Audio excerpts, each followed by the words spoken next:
Hey, what's going on, everyone? Good morning. Let me make sure. Yep, the microphone is plugged in, the camera is going.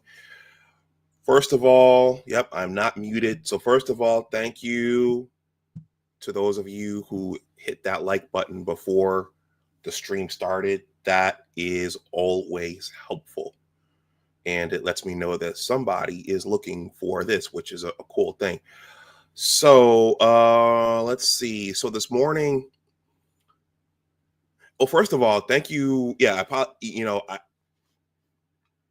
I won't be on next Saturday. I will be somewhere else, and I won't get to do a Saturday stream next Saturday. And the significance of that is when you get on a roll and your subs get used to seeing you at a certain time. When you're unless you're an everyday streamer, I'm not an everyday streamer. Your subs get used to seeing you at a certain time, so that Saturday morning time slot is critical for me. But I will be away, so I won't be able to do this, and I probably won't do anything midweek. So I'm going to let the channel rest for for next week. So I wanted to get in and do something today. So I don't know if any of you saw my community wall, but I met with Dr. Lee Phillips, who I interviewed in segments. Okay, that's on my community tab. There's a picture of us and him holding up my book, but I didn't do this yesterday because of the chaotic week, and also because he said, "Hey, I'm in town. Let's get coffee at 10:15." I was a little bit late, but that's usually my time slot for doing this. So here we are on a Sunday morning having church here on Big Discussions 76, Science and Technology. Let me make an announcement over on my original channel in case anyone wants to come and join our church, our science church service over here. Let me make sure I can see myself on YouTube. Please let me know who's here. Let me know if you have any preliminary thoughts on this topic. We're going to talk a little bit about Chesterton's fence, and then we're going to talk about we're going to watch some video today. I'm not going to do any reading. We're going to watch some video. And I think the overarching themes or questions of this stream are we're going to return to how does culture impact biology? Are we at a point now where biology is downstream of culture and politics? Was there ever a time where politics and culture were downstream of biology? So what things are we doing? What things have we changed in society, in government, in terms of policy, in terms of culture? What things have we done that have changed and altered the biology of human beings? And what things are we seeing or in this construct that is Western civilization? There's a lot going on.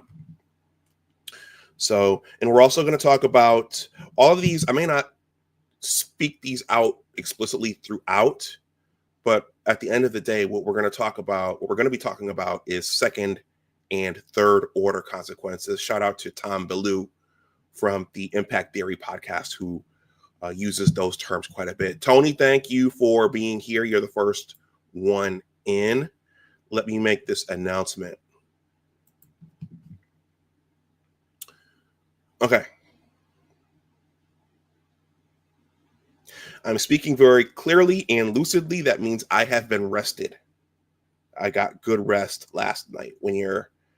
I know that when I'm stumbling over my words and when I'm kind of fumbling a little bit, I'm tired, but I'm speaking very clearly and very lucidly this morning. So let me switch this. Tony, I hope you had a good weekend out there. Okay.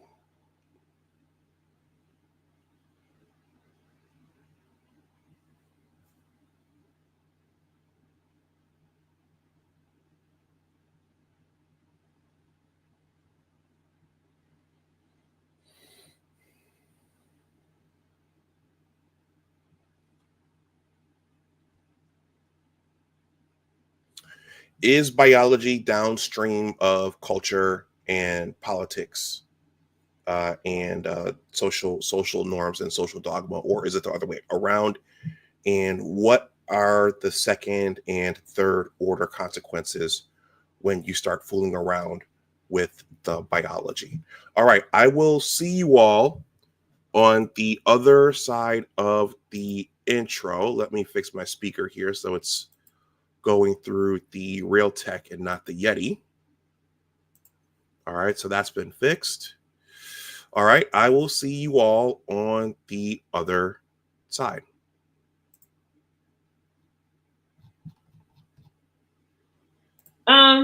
So Anwar, I see you have the periodic tables on your chest. Mm-hmm.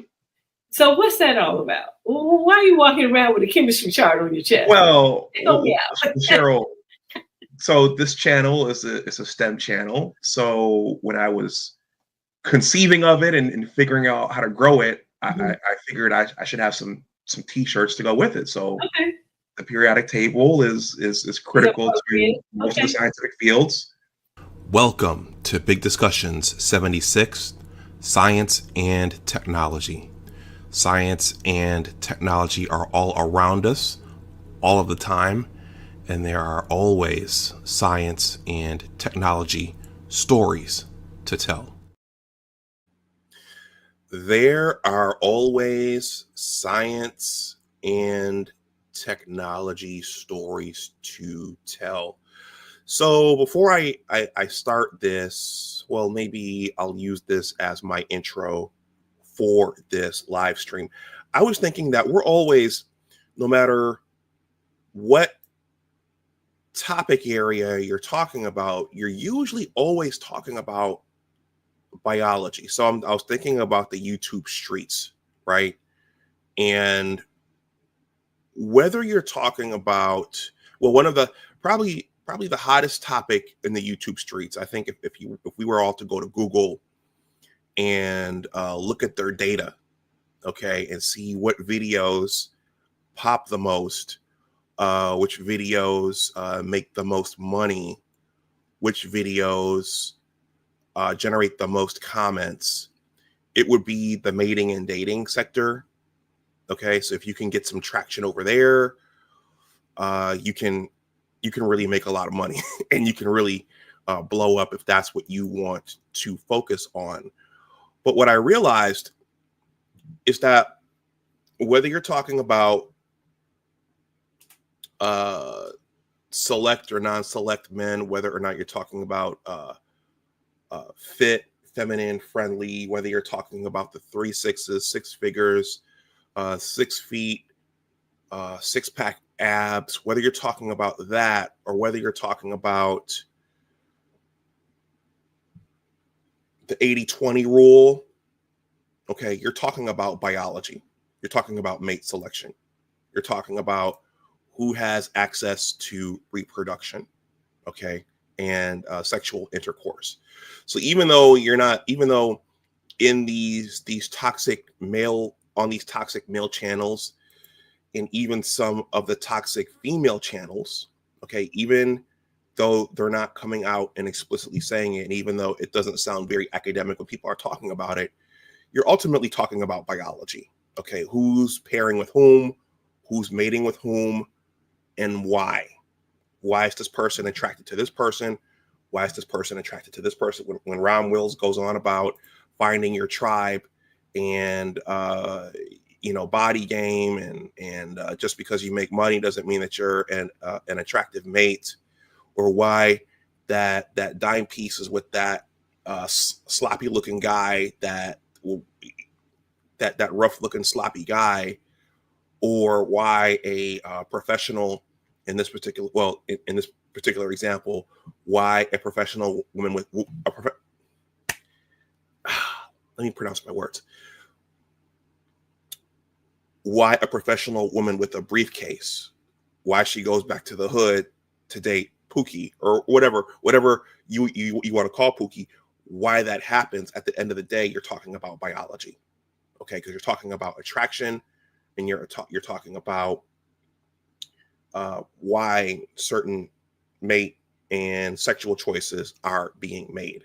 So I thought about that this morning as I was getting ready for this stream. It sounds like toxicity to a lot of people, but at the end of the day, when you boil it down, that's what we're talking about. Why does this happen? Why is this person making this decision? Why is this person going over there?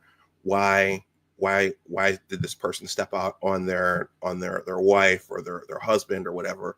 You're talking about biology. Underrated darkness. Thank you for stopping through. All right. I was gonna I think for the sake of brevity, I was going to continue with the what dying on each planet would be like. And I think I'll probably continue that in another stream, but I'm going to open this one up with something from TikTok, something from my TikTok. Okay. I shot something at Barnes and Noble yesterday, which I thought was interesting. And it's my most, as of today, it's my highest performing TikTok offering. So I'm going to share it with you guys, and we're going to talk about it before we hop into the main event. So let me pull that up. Present. And it involves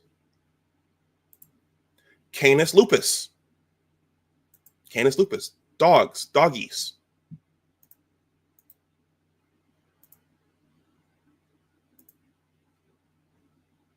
If you guys are on TikTok and you want to follow me, I started with a lot of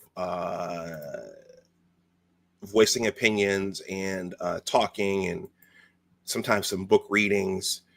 Some stuff got a lot of traction, like this one, Bye Bye Joyanne Reid. There was a lot of blowback from that. There was a lot of blowback over, there was a lot of traction over around election time, but there was a lot of blowback over The Forest is Not Female. Okay, so when Star Wars The Acolyte was released, there was a lot of blowback over that. But this one from yesterday, this is my highest performer to date.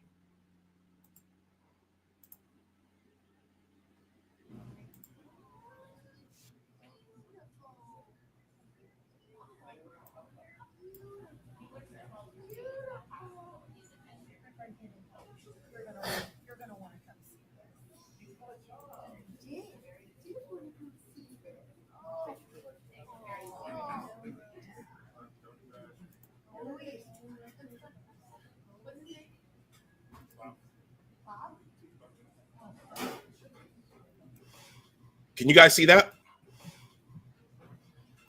Can you guys see that? Can you see what's going on there?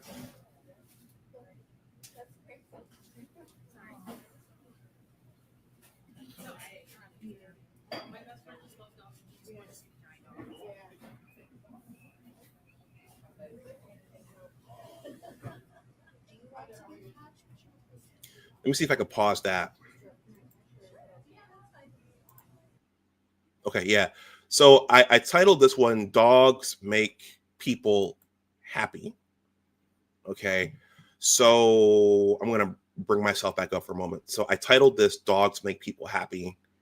So I realized on TikTok, I think people don't want to hear you talk all the time like you do here. Sometimes people just want to watch stuff and be entertained. And yeah, dogs make people happy.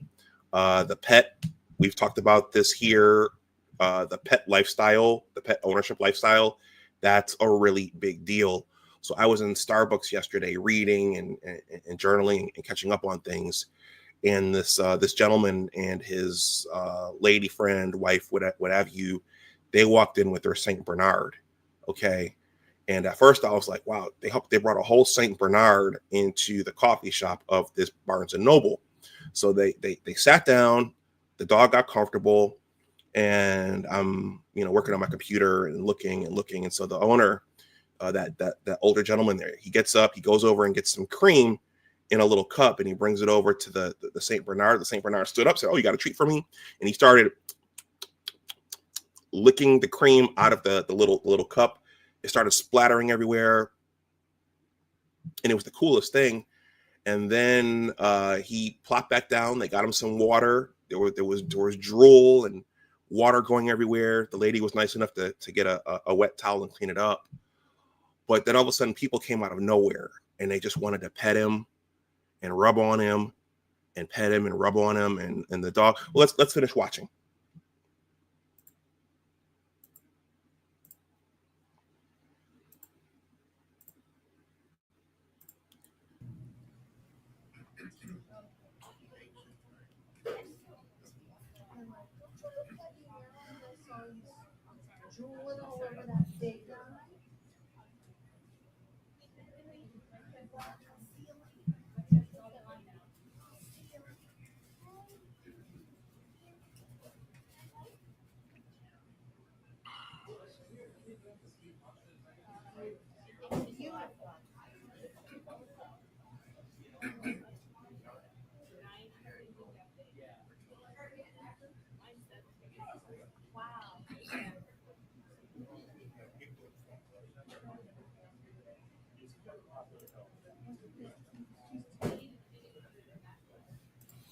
All right, guys, this one is almost over.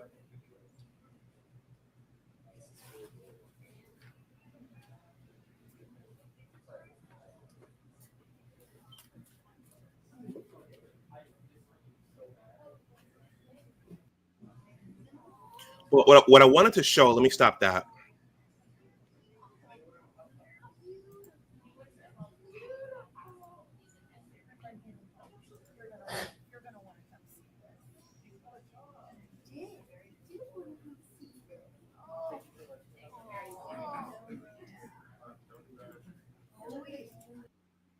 What I wanted to show was number one, the dog knew that Saint Bernard knew.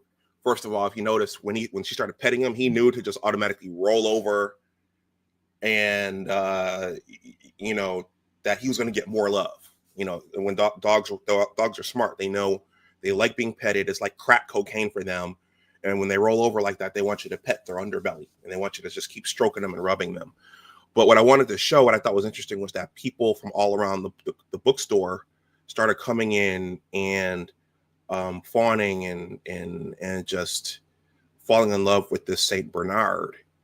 And the lady there said, well, you're going to want to come see this. So I titled that Dogs Make People Happy. They do. And it turns out there is a therapeutic benefit to dogs and animals. Oh, Sal just joined. So I might play this again for Sal. Sal, this was yesterday at the Potomac Yards, Barnes and Noble. But we've talked about the financials of this, pet care products, the pet lifestyle. That's probably going to keep ratcheting up with fewer and fewer people mating and forming families. Okay, and I see a lot of that here where I live. I see a lot of people. There are a lot of dog owners here. Dogs and cats, in some instances, those can become family members. Those do become family members. Those become quote unquote children, especially dogs. And if you look around, some dogs are service animals or support animals. So there's a biology between dogs and humans, okay, that you don't, if you didn't grow up with it, you might not understand it at first, but it's real. I'm going to play some of this one more time since Sal just showed up. Please smash that like button. Please let me know what you think in the chat. Okay. I'm going to take it back to the beginning just for you, Sal. We'll play a few minutes of it.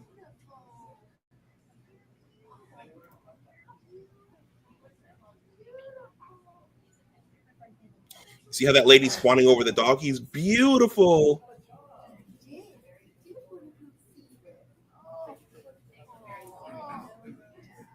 And that's where he rolls over.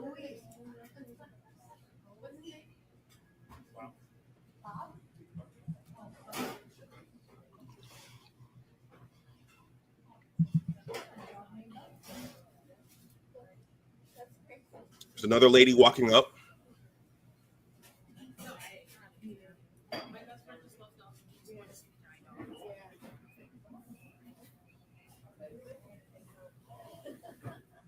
Now she's walking over to another woman who has a little toy dog there. There's another girl walking up right there to pet the dog. There's another woman there to pet the dog.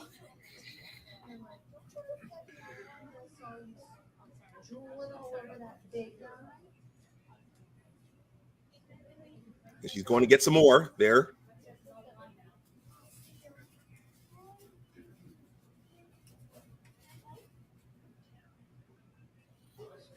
Okay, I'll stop that right there. If you guys want to watch that and follow me on TikTok. But that's my highest performing video to date on TikTok, and it's about people coming in and petting this dog and falling in love with this Saint Bernard, a very majestic animal, and I thought that was interesting, and seeing that and learning over the last couple of years about the dog ownership lifestyle, I could see how society was some people were so triggered over Michael Vick and what Michael Vick did at his what he had going on at his Bad News Kennels operation. Okay, now that that's out of the way, let's jump into what I am going to talk about today. So one of the biggest science stories, before we jump into Chesterton's fence and changing biology, one of the biggest stories, obviously, of this week, I have to squeeze this in, was the earthquake in Myanmar, which I believe is, geez, what's the other name for Myanmar out there? I'm just going to show this briefly.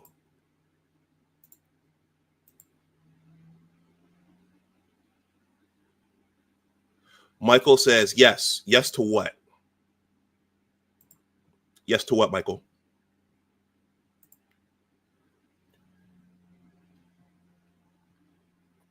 Let me just close TikTok. All right, so big news was the earthquake. This is a minute long. I'm going to play this. Fair use, fair use. So I've said here on the channel before, this Earth we're on, it is spinning around the sun, orbiting the sun on an axis. It's rotating. We have a core on the inside. We have tectonic plates shifting. There are all kinds of things happening with this planet that we as humans don't control, but we sometimes do have to deal with the realities of what this planet is doing. So this planet, even though we think we're responsible for some of the things we see unfolding around us, the planet is doing what it's doing on its own in many instances. And earthquakes are good examples of that. Sal, thank you for enlightening us to that. It's Burma. Myanmar is also known as Burma. Fair use, fair use.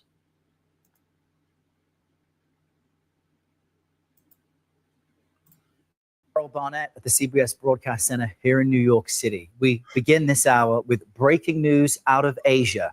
A powerful 7.7 magnitude earthquake has just rocked central Myanmar a number of hours ago, and it's at this early stage that we can report at least 3 confirmed deaths. That number is expected to rise. Now, at this moment, you're looking at some of the footage coming into our newsroom right now. The full scale of damage is still unknown, but an official in the country has told the AFP news agency that a major hospital in Myanmar's capital is now a, quote, mass casualty area. Now, the U.S. Geological Survey says the powerful quake struck at around 1:20 p.m. local time, so early afternoon.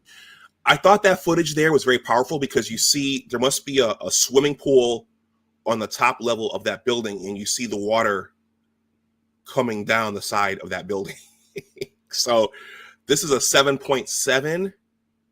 I'm tempted to look up what the actual scale is for earthquakes, but that's a pretty strong earthquake.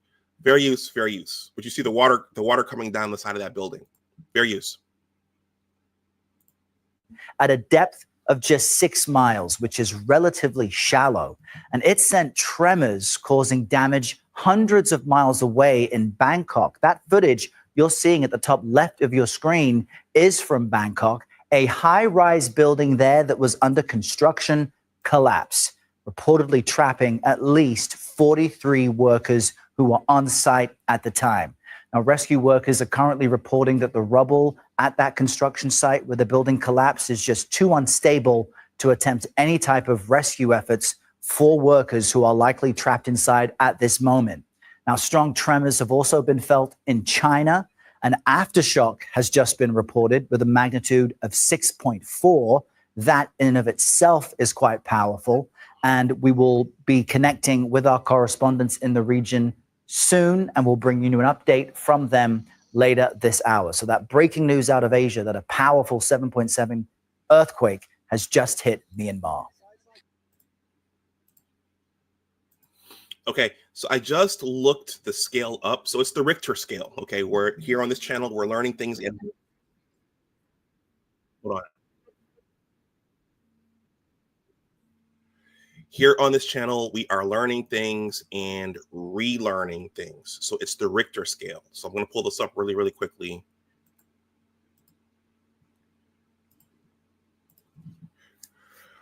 So let's see the Richter scale. So the Richter scale or moment magnitude scale, or the moment magnitude scale. All right, that's what that is. And so I'm going to skip down here to okay, the Richter scale, the more accurately the moment magnitude scale measures the magnitude of an earthquake, which is a measure of the energy released during the earthquake. How it works, it uses a logarithmic scale, meaning that each whole number is increased. Each whole number increase represents a 10-fold increase in amplitude and roughly 33-fold increase in energy. The scale is not limited to a specific range. The earthquakes can have magnitudes below 0 or above 10. There's a range here, but earthquakes between 7 and 9 are considered major earthquakes and cause damage. Earthquakes with a magnitude of 8.0 or greater can cause massive damage and potentially destroy communities. And then at the opposite extreme, earthquakes with a magnitude of 2.5 or below are generally not felt. So that gives you a feel for how bad that earthquake was. And I think that image of the water spilling over that high-rise building, I think that tells you that there was a swimming pool up there that was moving around. The water was coming out. So hopefully none of you out there ever have to experience a major earthquake. Okay, so Chesterton's fence, and are we running from our biology? This one was actually inspired by the last video I'm gonna share, which involves Louise Perry and Claire Lehmann. That one is called Biological Reality versus Progressive Ideals. But we're gonna circle back, and we're gonna start with Anthony Mackie. So a week and a half ago, I'm late to the party for this one. I saw it, but I just didn't cover it. So Anthony Mackie from Marvel, Captain America, Captain African American, or Captain Check Boxed, whatever you want to call him. People are making fun of that right now. But Anthony Mackie has been in several movies, most notably recently the Avengers series. And he, on the podcast with Fred Taylor and Ryan Clark, he came out and said, masculinity is under attack. We have diminished masculinity in this country over the last 10 to 20 years. So we're going to start with Anthony Mackie. Then we're going to learn about Chesterton's fence. And then we're going to just see some clips by Crimson Cure, Megyn Kelly, and Jordan Peterson. So if Dr. Jordan Peterson offends you, you might want to leave the stream at that point. And then we're going to end with Louise Perry and Claire Lehmann. So Anthony Mackie, what say you about masculinity and how it has been treated in this country over the last 2 to 3 decades? Fair use, fair use.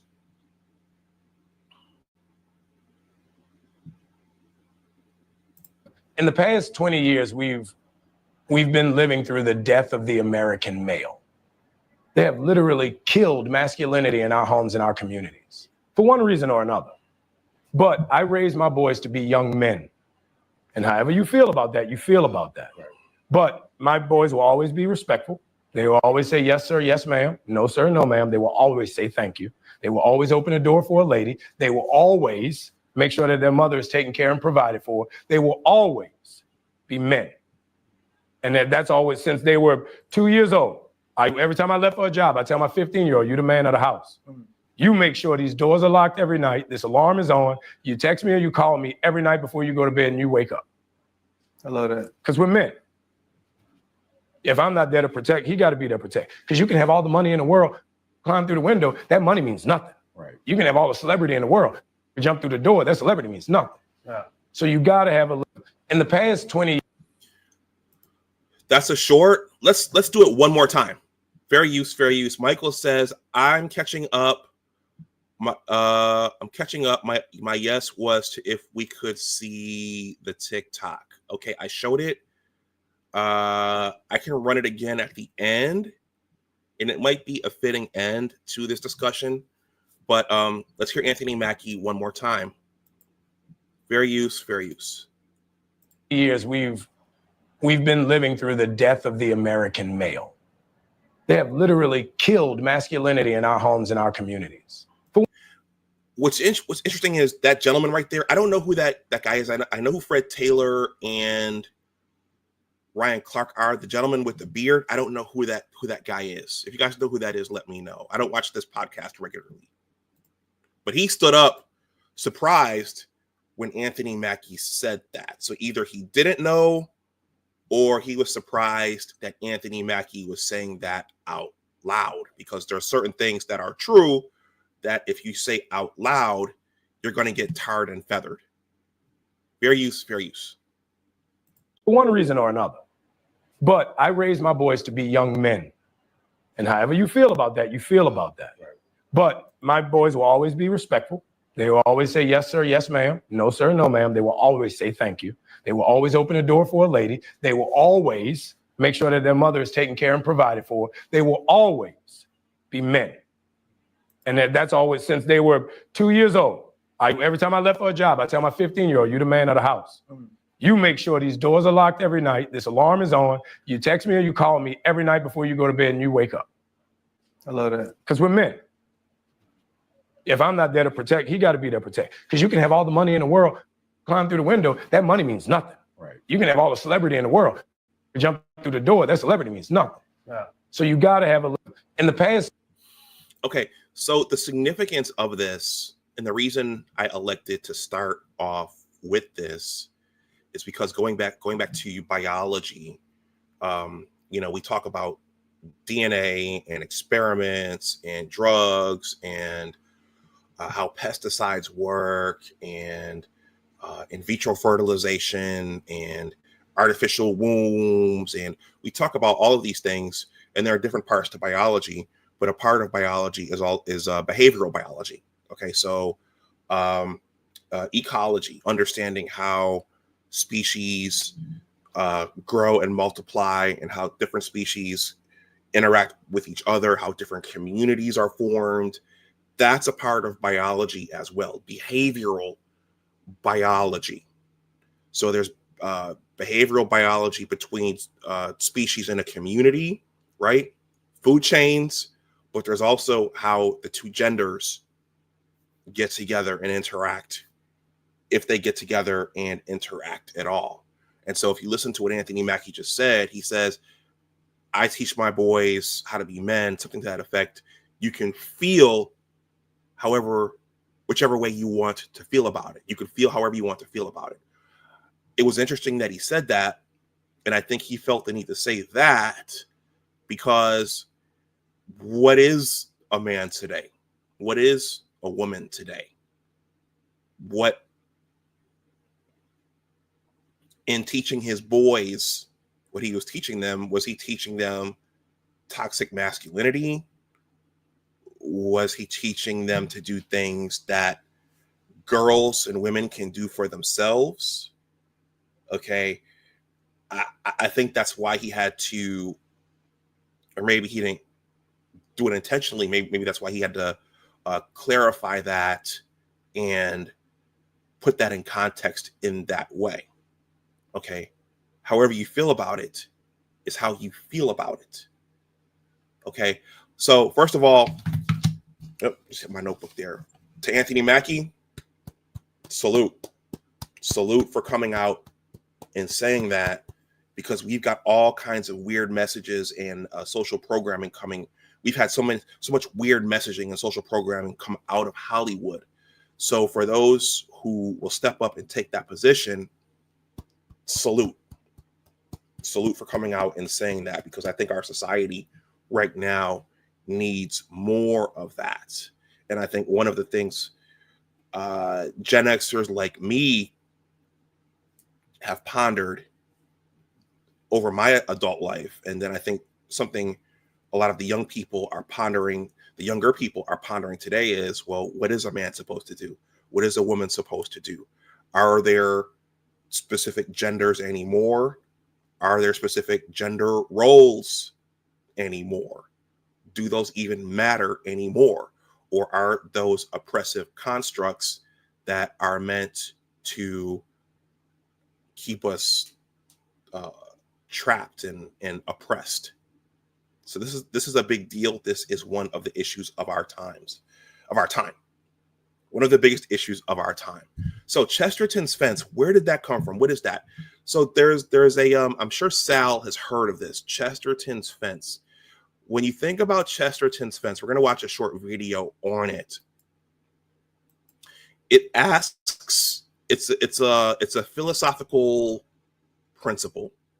I don't know if I said that right, but it's a social principle, okay, in terms of policy and in terms of culture. And it asks the question, why was this fence put here? And the fence is it's a proxy for culture. It's a proxy for ways of doing things. It's a proxy for roles.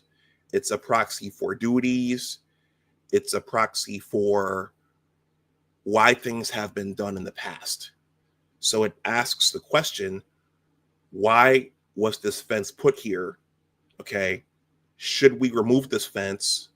And what are the consequences of removing this fence? Because this fence might have been put here for a reason.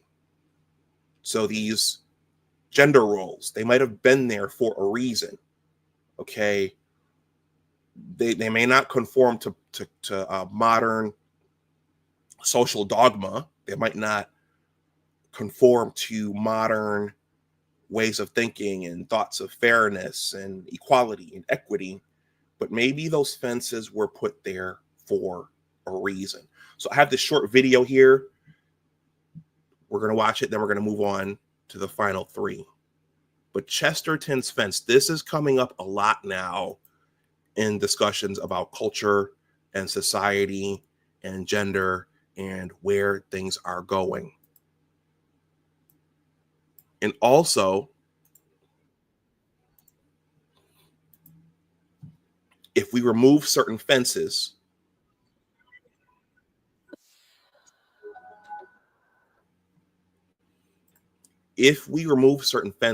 what will be the consequences of removing those fences? So Chesterton's fence, let's learn a little bit about Chesterton's fence. Fair use. All of these links are below in the description box, I think with the exception of my personal TikTok. Fair use, Chesterton's fence.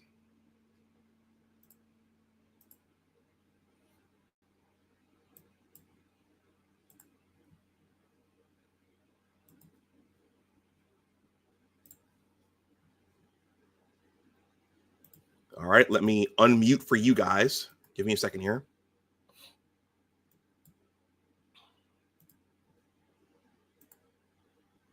Okay, what are the second and third order consequences of removing fences that have been in place? Fair use. Sal, this is probably review for you. But yeah.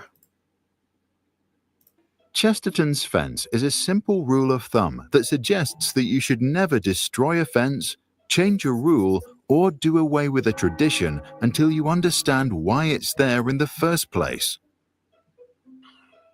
The principle assumes that fences have a purpose, were carefully planned, and cost time and money to erect. Someone must have had a reason for thinking that a fence would be a good idea. So what if we just take them down?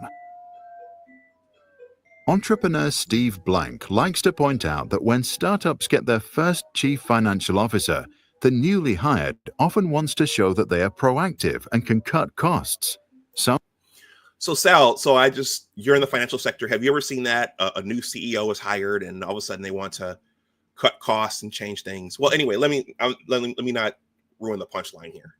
Well, let me know if you've seen something like this in the corporate sector. Fair use. Startups get their first chief financial officer, the newly hired often wants to show that they are proactive and can cut costs. Some go as far as calculating the expense of the free snacks offered to employees and then start charging the staff a small fee. People can, of course, pay, but they don't like this change in company culture, and many may quit. As a result, the firm makes pennies on the nuts but spends thousands hiring new engineers, all because the reformer didn't understand the purpose of the policy he axed. A more tragic example of misguided reform was China's so-called Great Leap Forward, which lasted from 1958 to 1962. One of its initiatives was the Four Pests campaign to eliminate all mosquitoes, flies, rats, and even sparrows that were suspected of stealing grain from the fields. So we just had an example of corporate culture. Now we're into the biology here. Now this is ecology. In China, they wanted to kill these pests, but they didn't think. Well, again, I'm stealing the punchline. Let's watch the whole thing. Fair use. And so millions of people hit noisy pots and pans to prevent sparrows from resting, with the goal of causing them to drop dead from exhaustion.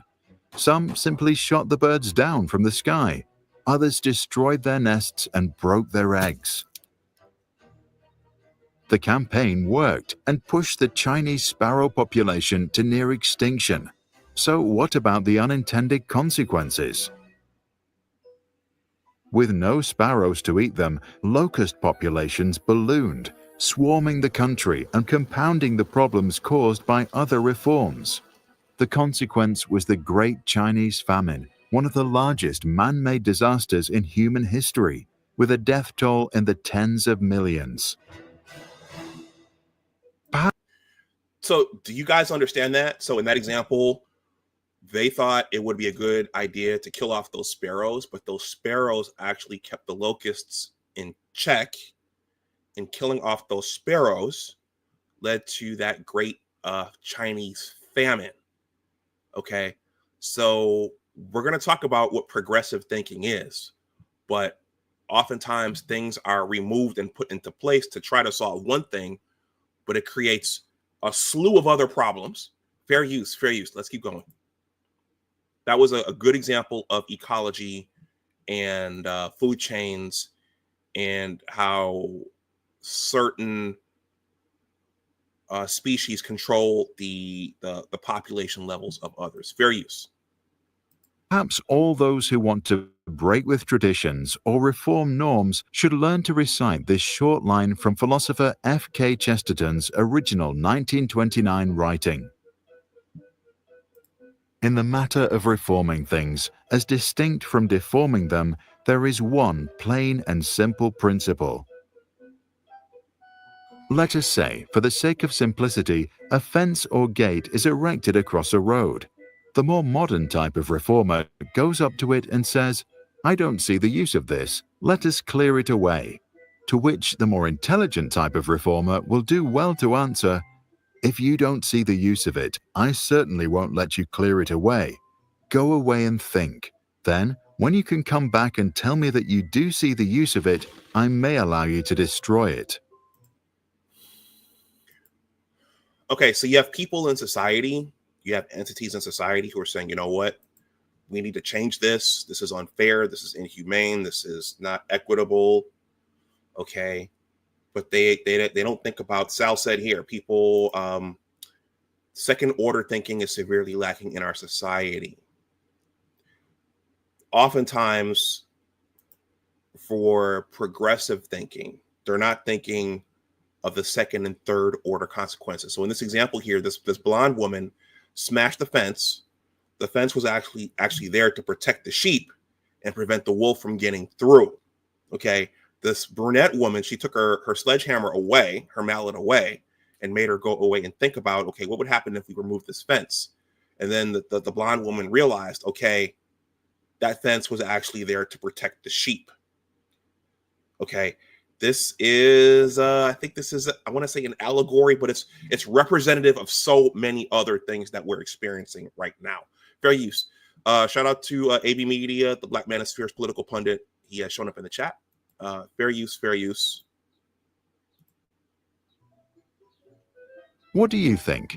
Is Chesterton's defense of conservatism a good rule to live by? Or do you also need people to break down old structures even if they don't fully understand why they were built in the first place? Share your thoughts in the comments below.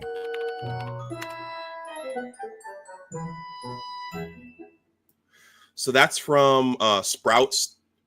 I subscribed. If you guys want to see more fun cartoons like that and learning programs like that, you can subscribe to that channel. I subscribed. But that's Chesterton's fence. Why is that fence there? Why was that put there? And what are the consequences of us removing that fence or that guardrail, that tradition, that practice for something new that sounds exciting? What are the consequences for us removing that? Okay, second and third order thinking. All right, so are we running away from our biology? We're going to start with Crimson Cure.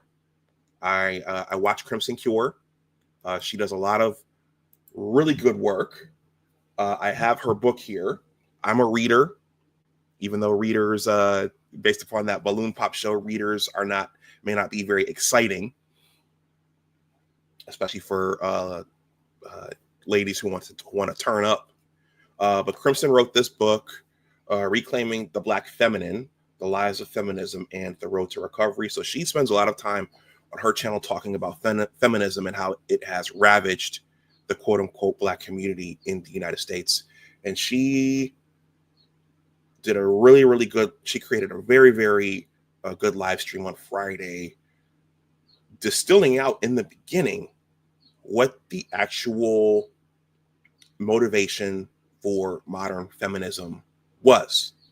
Okay, so taking it back to the original question, is biology downstream of culture and politics, or is culture and politics downstream of biology? We're kind of in an era now where the biology is downstream of all these decisions that are being made at our universities, in Congress, looking to create a utopian society, looking for to create all kinds of equity and equality and things that sound good.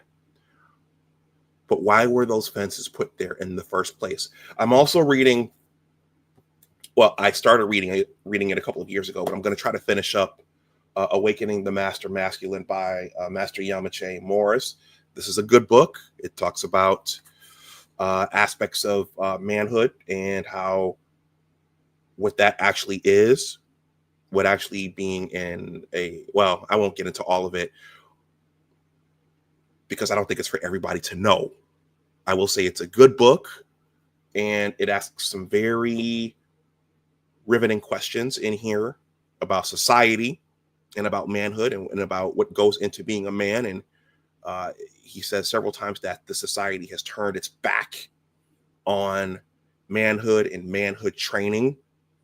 Okay. And society doesn't care as much about the proper development of men. So we're facing a lot of issues right now. So Crimson Cure, we're going to start with Crimson Cure. Then we'll go to Megan and Jordan. And then we'll end with Louise Perry and Claire Lehmann. I'm going to start with the beginning of Crimson Cure's live stream. Then I'm going to jump to two specific portions of it because it's an hour long. The link is down below. You guys can watch it if you haven't seen it, and if you want to watch it in its entirety. Let's see. This is from her live stream entitled "How Feminism Finished the Black Family." Okay, biology downstream of culture and politics. Biology being downstream of culture and politics.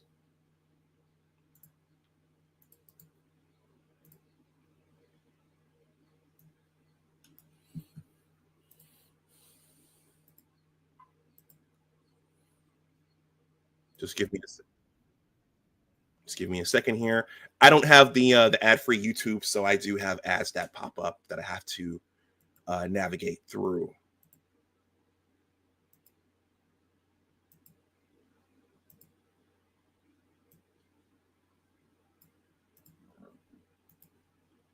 So salute to Crimson Cure.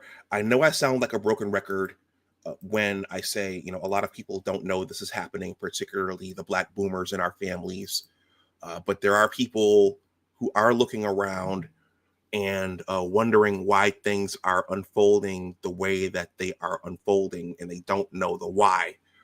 Well, we're talking about the why, but content creators like Kendra do a really good job of distilling down the why. Fair use, fair use. This is the first part of her stream.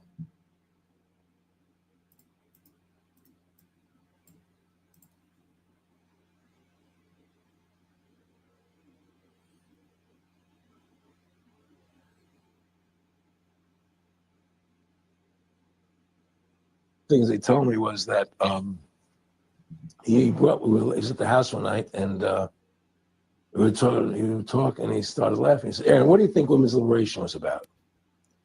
And I said, I'm pretty conventional thinking about it. Yeah, I think the sound at the beginning. Can you hear me?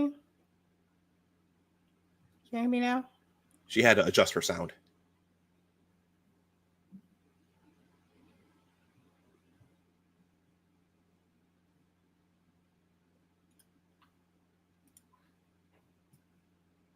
Things they told me was that he was at the house one night and we were talking, and he started laughing. He said, "Aaron, what do you think women's liberation was about?"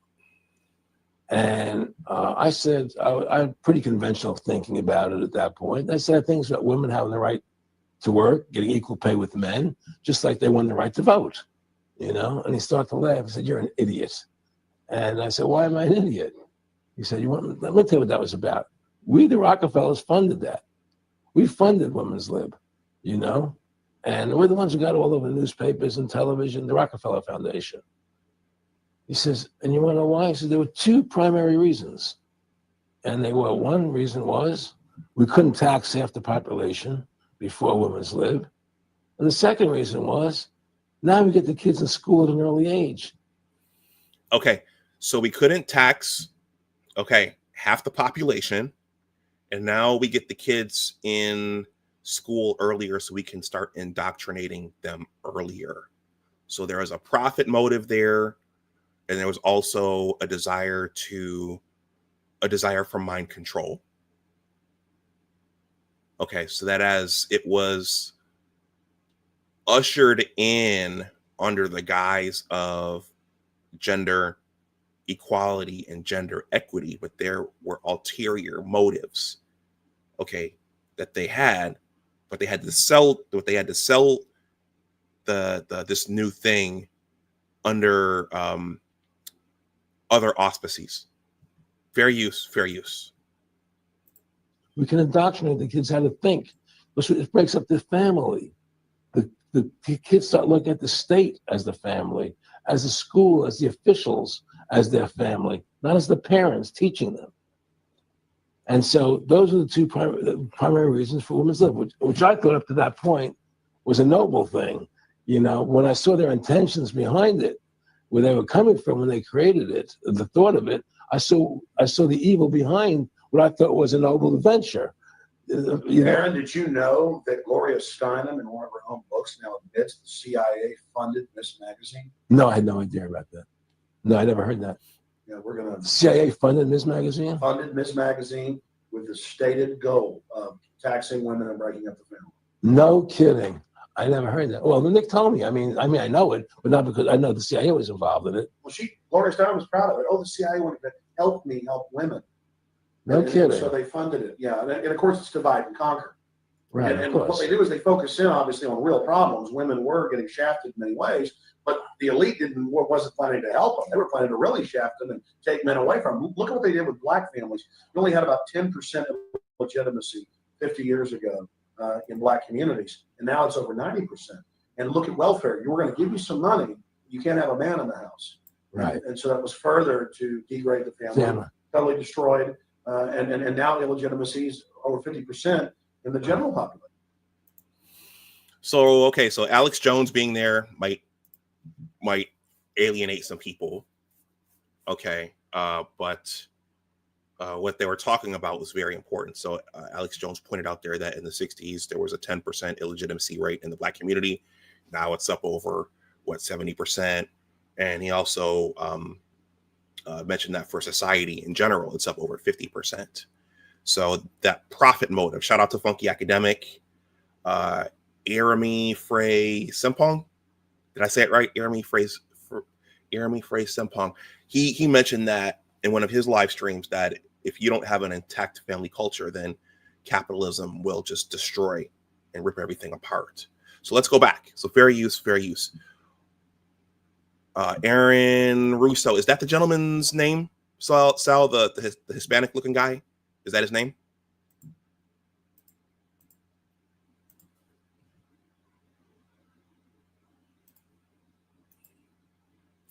Crimson is going to move on to George Fraser, who's going to give those words on how unmarried black people are and how that has put us in last place in terms of family median family wealth. Fair use. Thank you, Sal. Here it is.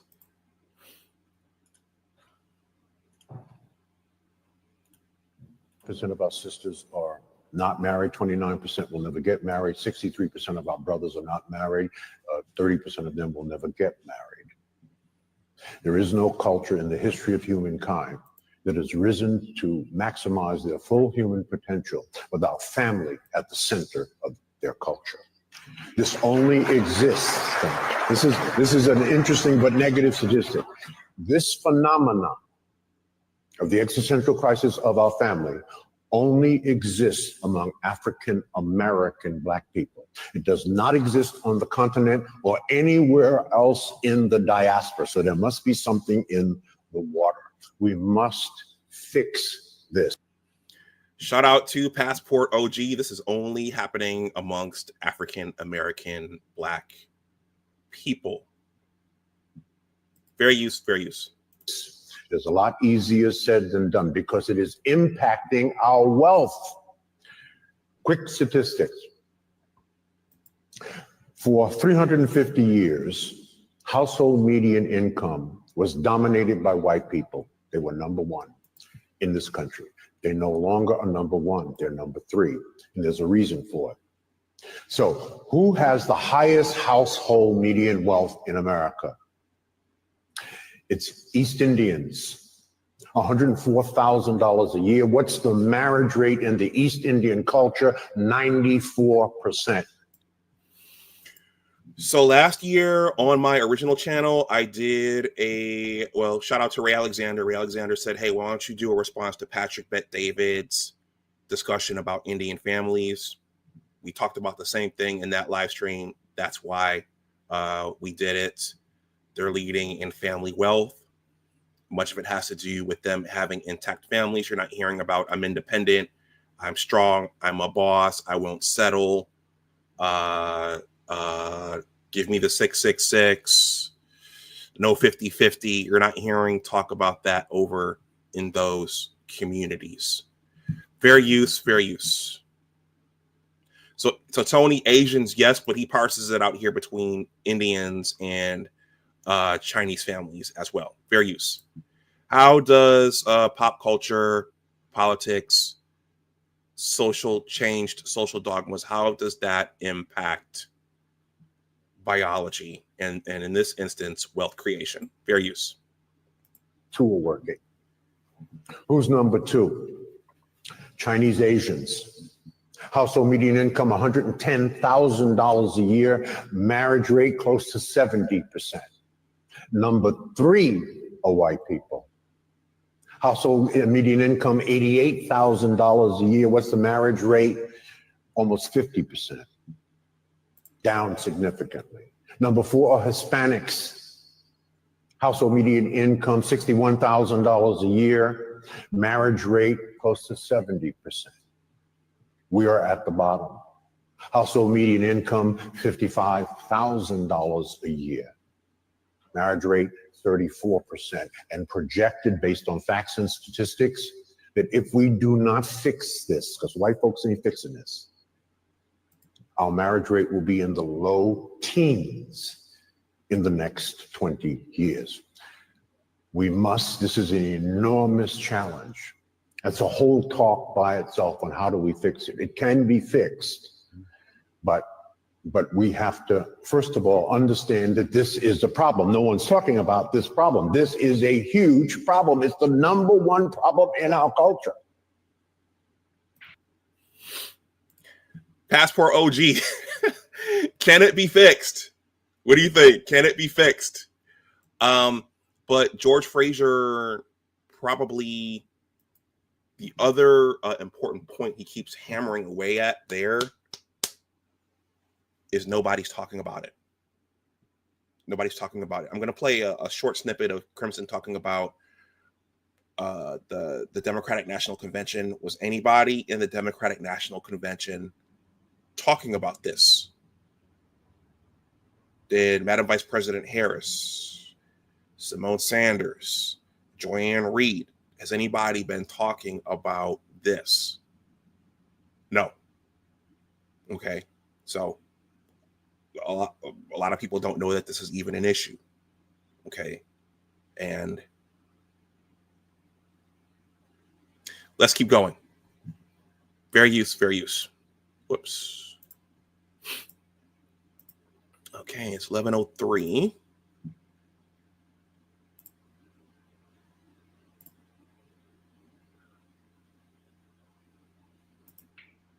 No. I'm just kidding. So we must fix it. Oh.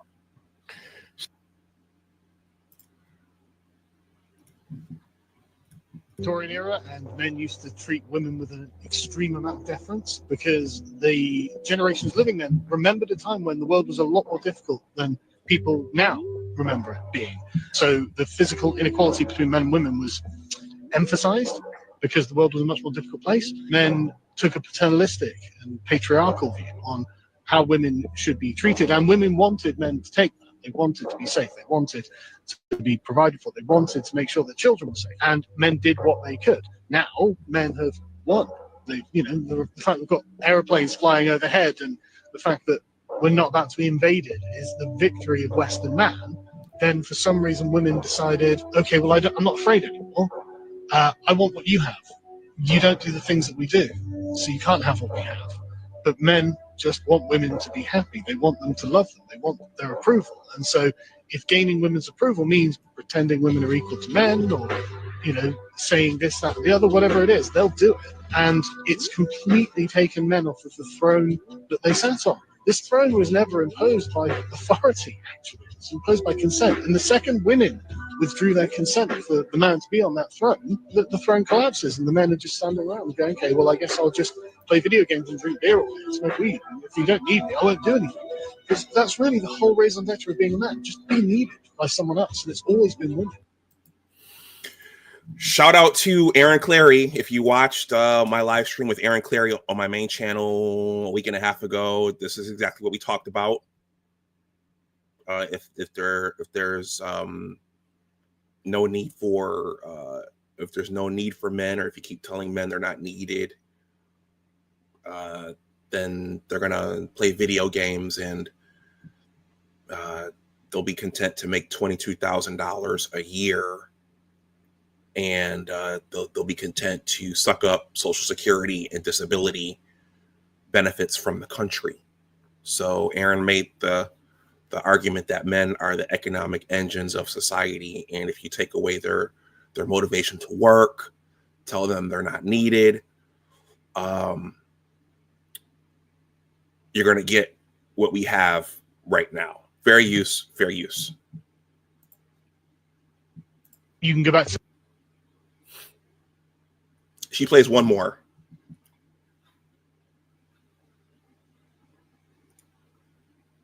Are real people. So now we have a neo soul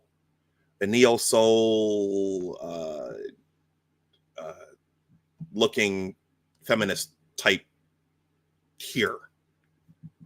All right, fair use. Feminists are just women who hate men, which is ridiculous because my dad's a man. How could I hate men? Our real beef is with something called patriarchy, the rule of society by men and fathers. So let's get smarter in seconds about feminism and clear up a few misconceptions. Feminism, as defined by Bell Hooks, is a movement to end sexism, sexist exploitation, and oppression. That sexist oppression is typically maintained and justified by patriarchy. So yes, feminists do hate patriarchy. Patriarchy is the reason that there are laws regulating women and our bodies in all 50 states and no states that have laws about the bodies of non-transgender men. And the reason why so many women's rights achievements are so recent. Patriarchy is also the reason that the United States has not published the Equal Rights Amendment, which would ban discrimination based on sex and gender. Can you think of an example of patriarchy? Let me know in the comments below. Basically, with feminism, the idea is that all people are inherently equal regardless of their gender. And feminism seeks to address the fact that our laws, policies, society, and culture don't reflect that equality. Feminism is not a war on stay-at-home moms or people who wear makeup. It's a war on the societal expectations that these things define our womanhood. But it's also a war on the expectation that not crying and doing CrossFit are what define your manhood. Feminism is about personal freedoms. It's about fighting for a world where you define you and society respects who you are. There are many different types of feminism, and some types that use the word feminism, but because of how exclusionary they are, aren't feminism at all. People who exclude transgender, non-binary, and gender expansive people while calling themselves feminists are lying, and I'll tell you why. Feminism is all about the end to sexist exploitation, which automatically benefits everyone and should therefore include everyone. And because feminism is against oppression, it can't be feminism if you're perpetuating oppression at the same time. For feminists who want to be clear that we're real feminists and our feminism includes everyone, we may refer to ourselves as intersectional feminists, based on intersectionality theory coined by Dr. Kimberly Crenshaw in 1989. Intersectional feminism recognizes that people are multifaceted and that systems of oppression overlap and affect us simultaneously. So a Black disabled woman would need a feminist movement that was anti-racist and anti-ableist. When it comes to systems of oppression, you can either benefit from them through privilege or be harmed by them through oppression, like how men benefit from patriarchy. And yes, men will lose power as patriarchy is toppled and dismantled, but they'll benefit in the long run, especially if they care about equality and an end to sexist oppression. And it's for that reason that people conflate the hatred of men with the hatred of patriarchy and the fight against it, but they are two different things. Smarter in seconds. You've probably heard. Okay, that was a mouthful. Sal's laughing. That was a mouthful. Okay. Kendra goes on immediately after this to point out that it was patriarchy that allowed for all of this stuff that the British gentleman just talked about. So that's the irony of it, is that men were open to this new thing, this new construct we're in.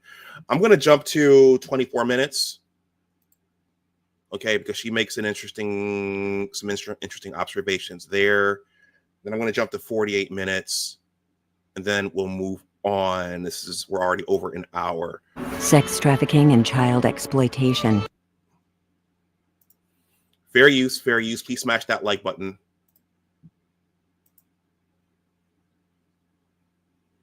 At all. Everything to do with white women.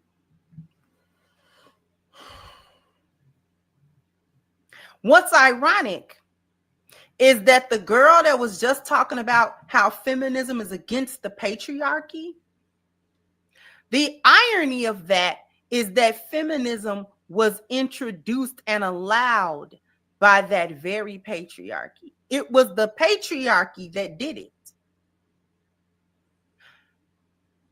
It was introduced by the men at the top of that pyramid, the 1%. It was those men. They're the pinnacle of what a feminist would call the patriarchy. They are the pinnacle of it. Men running and creating a system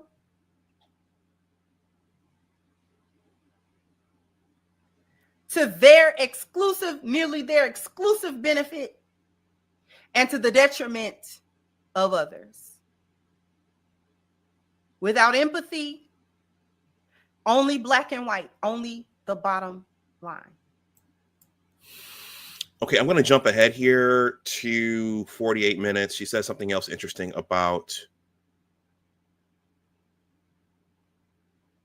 politics impacting this entire thing. Fair use. Shout out to Crimson Cure. Like the man said, it can be fixed. But it depends on whether or not we want to fix anything. And when I say fix, let me be real clear. I don't mean go get these hyenas to fix them. The men or the women, leave them where they at.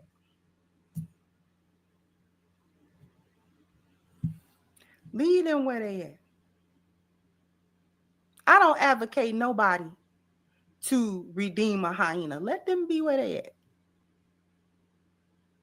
The only people that can fix it are those who do not subscribe to it. And we're interested in a good value system that is mutually beneficial for everyone. So you notice there, she mentions value system. So in her book, she talks about the 10 life values, and she talks about the lost value system. So again, is biology impacted by value systems, culture, our institutions of higher learning, and by corporate America, Hollywood, and our political class? What are the value systems that are giving rise to what we're seeing today?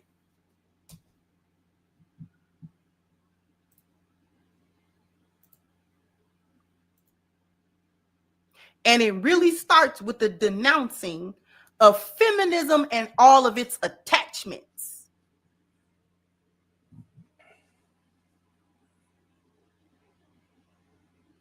Because it has attached to us socially, culturally, biologically, and environmentally. We're politically feminists. What was the party that perpetuated it? Which party?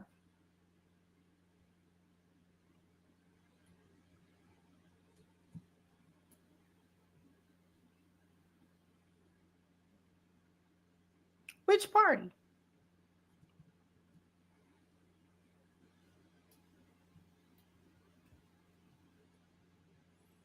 Thank you. It was the Democratic Party that continued to perpetuate all of those stigmas and isms that destroyed us in the first place. That is why Kamala Harris had Megan Thee Stallion up there twerking. That's why. That's why they was handing out free baby deletions at the DNC. And nobody want to talk about that. Making whole sacrifices, blood sacrifices at the DNC. Worshiping Moloch. And nobody want to talk about it. I'm going to stop that there. Kendra, Moloch, she starts talking about Moloch, which I think is an owl, an Egyptian owl god. And she actually shows a picture in this live stream of how the streets of DC are the silhouette of an owl. I will look into that and revisit that later. But I thought this was an interesting video that she, an interesting live stream that she created on Friday regarding feminism, biology, and culture. Okay, how have these things negatively impact our biology in terms of family formation, forming communities, forming new generations? Why is everything crashing right now around us? And what fences, going back to the title of this stream, what fences have been removed to give rise to what we're seeing right now? And why were those fences removed? Okay, 2 more. If Dr. Jordan Peterson offends you, you should get out right now. I'm gonna play a little.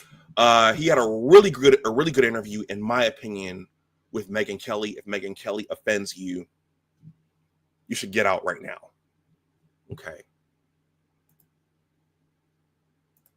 But they're essentially hitting on the same things that are all crashing right now. If you attack boys and men, if you take away masculinity, if you try to level everything, if you try to put people in roles that they weren't intended for, what's going to be the outcome of it? Okay.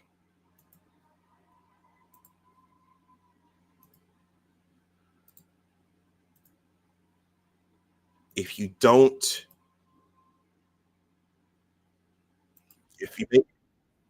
make everything about college degrees and create astronomical standards for what a partner should be, what's going to be the impact on the biology? What's going to be the end result? What is a suitable partner?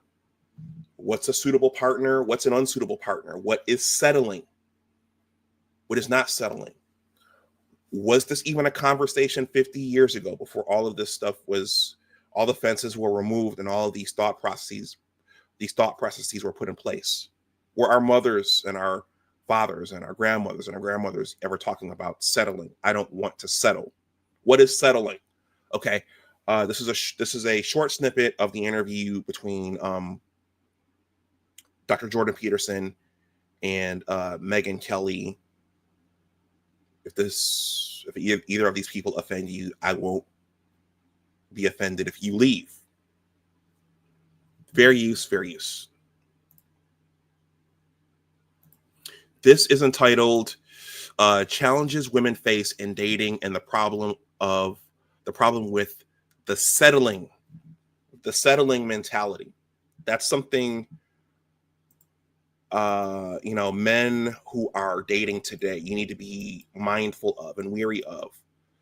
Is she settling for you? Is she settling for you? Does she feel like she's settling for you? Fair use. And where did this mentality come from? Fair use.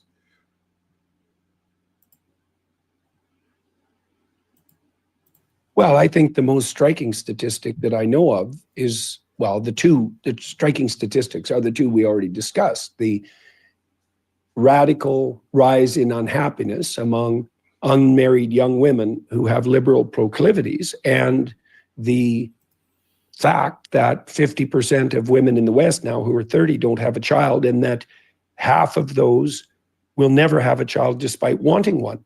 It's so dreadful. Like, you just take those women, let's just think about them for a minute. So that means that half of women at 30 who don't have a child, half of them will search for a mate and try to have a child, let's say through their 30s, and then that won't work. And so then they'll hit 40 and they'll be alone for 50 years. Right. And the thing is, as you get older, the people that you have gathered around you, your family, become increasingly important to you. Let's see. TIQS. I think you shared what that stands for at one point. that Disney dream has ruined entire generations, and yet you still see people fund their parks, buy their merch, watch their movies, and buy their subscriptions. Yeah, I know the support for their movies has diminished, but I think some people are waking up and saying we don't want any more of this. Sal says, make your bed. And he says, Psych Hacks recently discussed this topic. I think I did see that as well. Yeah, fair use, fair use. And increasingly necessary. And what you do when you mature is that you start attending to other people more than you attend to yourself. That's the definition of maturity. Now, you know that as a mother, and you also know that that's a relief, right? It's that you find your purpose in that. And that's right.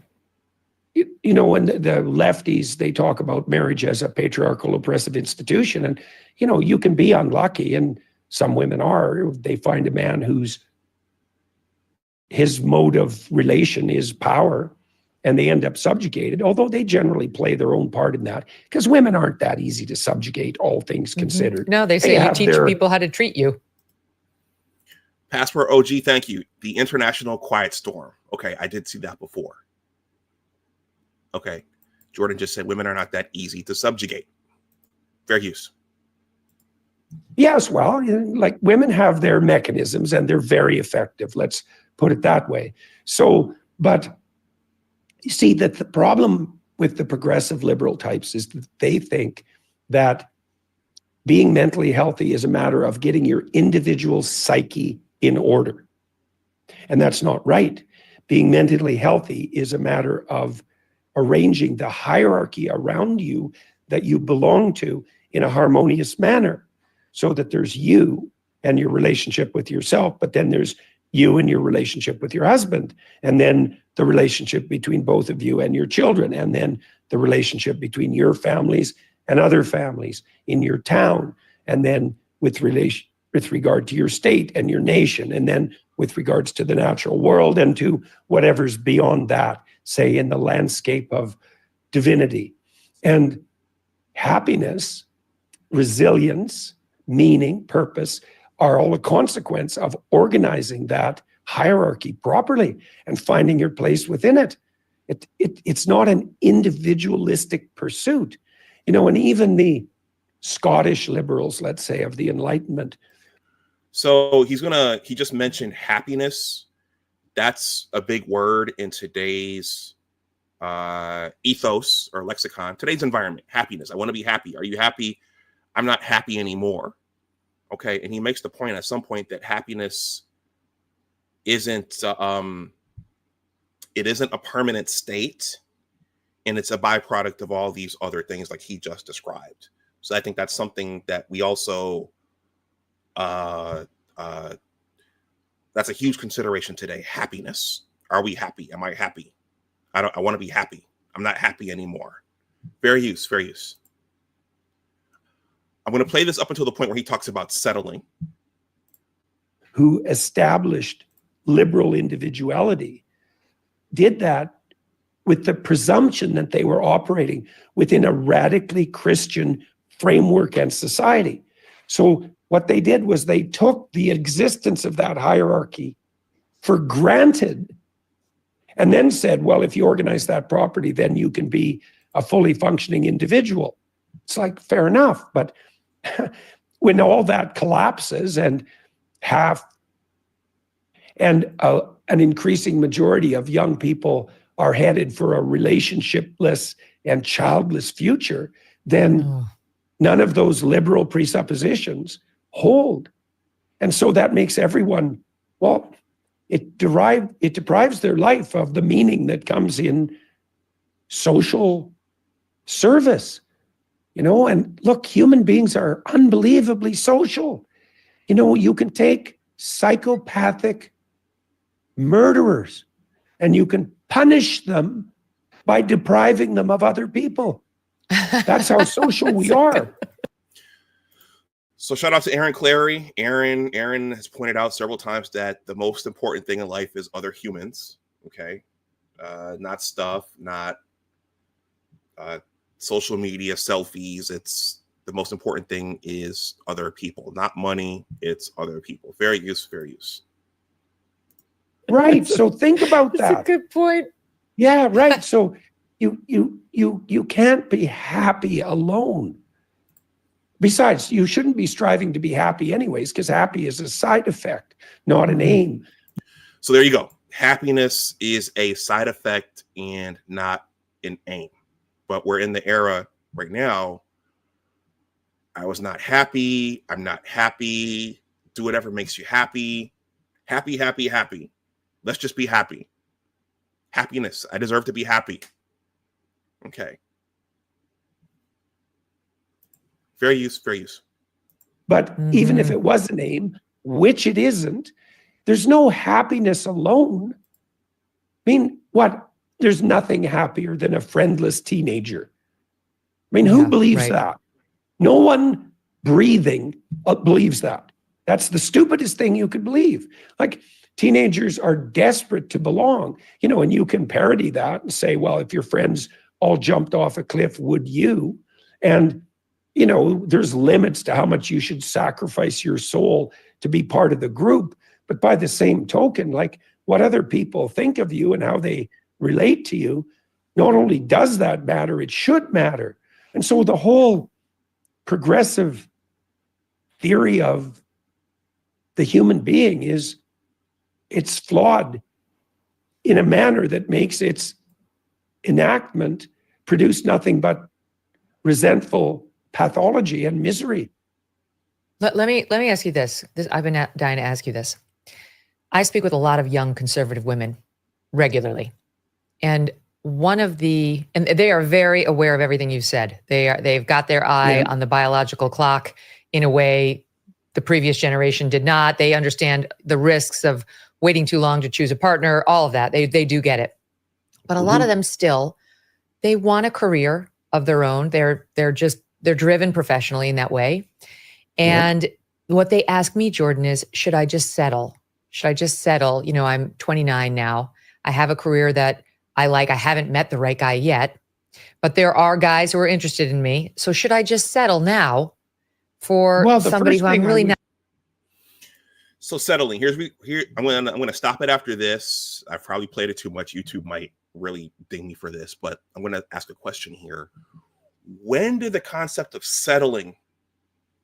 When did this become a big thing? Because this is a big consideration today. Don't settle. Don't settle. Don't settle. What is settling? How much is settling? What's not settling?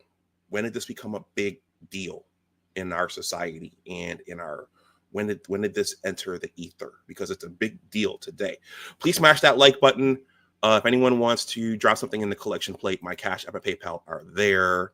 I'm not monetized over here, and then, you know, YouTube might not like me doing this. I don't know how strict Megyn Kelly and her operation are about people playing their clips. I know the Breakfast Club is pretty.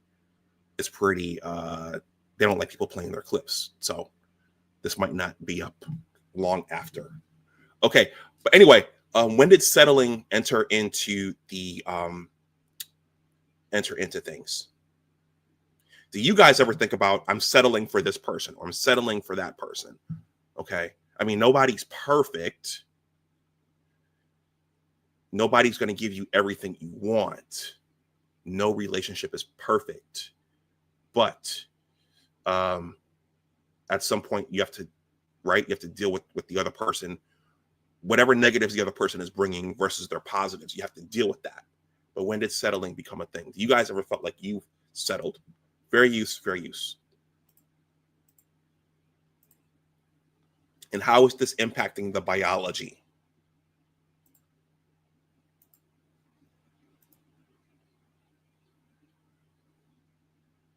Don't settle. Live your best life. Don't settle. Fair use. Not that into. Well, the first thing I would ask is that who's settling in that equation? Like, it's quite the narcissistic proclamation that it's clearly you who's settling, you know, and that might even be more true if you're 29, because you're competing with a lot of 24-year-olds by that point, and they put a lot less biological pressure on a potential mate. Like, look. Whoa, did you guys hear that? Who did that sound like? Okay, at 29, you're competing with a lot of 24-year-olds, and they put a lot of less biological pressure on potential mates. I'm getting myself in trouble by playing this, but this is coming to the forefront now. Fair use, fair use. And also he said settling is, that sounds kind of narcissistic. It's about me. Me. Very narcissistic. Settling. Fair use. When I was out touring 3 nights in a row, the same question came up because I do a Q&A at the end of my lectures. And this is in the last round of tours. And one of the questions was, well, how do I find the person that's right for me? And I didn't answer it the first night. There was something about the question I didn't like. And then it came up 2 more nights in a row and was voted up by the audience. And the third night I thought, oh, I know why I tried stumbling through an answer and it didn't work. And then the third night I thought, oh, I know what the problem is here. That's the wrong question. Because the right question is, how do I make myself into the sort of person that's so attractive to other people that potential mates are lining up for me? That's a way different question than how do I find the person that's right for me? Like, first of all, who are you? Oh, I like that. And what's so special about you that how do you know that the right person wouldn't take one look at you and run away screaming if they had any sense? Like, seriously, you're settling, are you? Hey there, welcome to a new Passion.io. Everything you love is still the same with less clutter. If you use that language, even the first thing you might ask yourself is, why do you start with such a high opinion of yourself? And so, guys, okay, there was a lot there.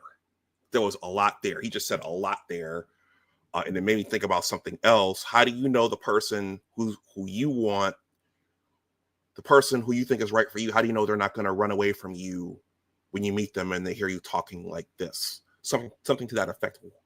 What did that sound like? Who did that sound like?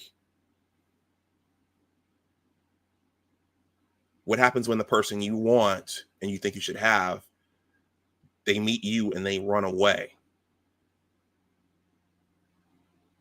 That sounded an awful lot like the person you want.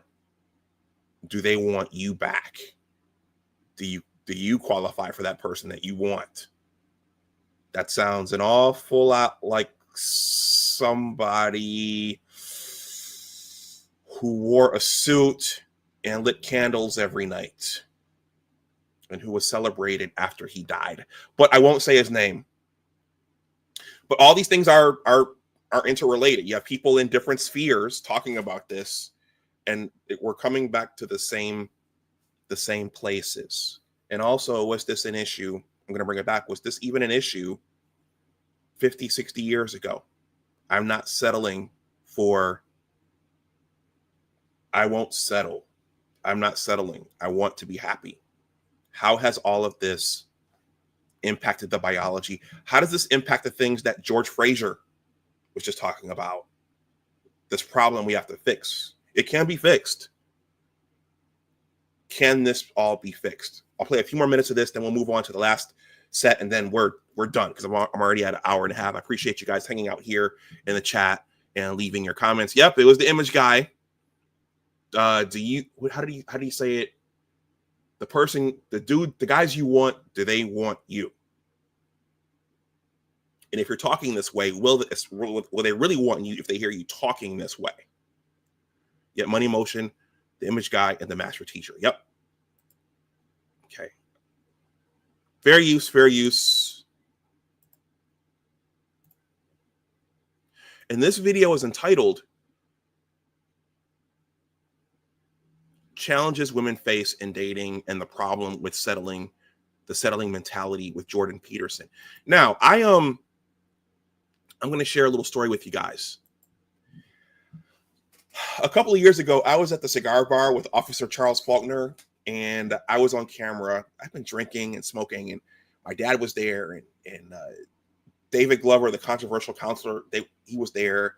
And Charles saw fit to do a stream, and I let it rip. I basically said the same thing that I said, okay. And I got in trouble for this.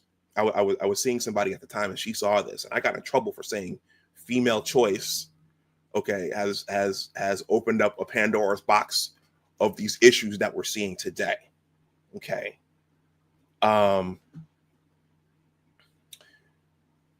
Afterwards, I realized why Barack Obama didn't want that interview to keep going when was it Suzanne Malveaux asked him about reparations, why he said, turn that camera off right now.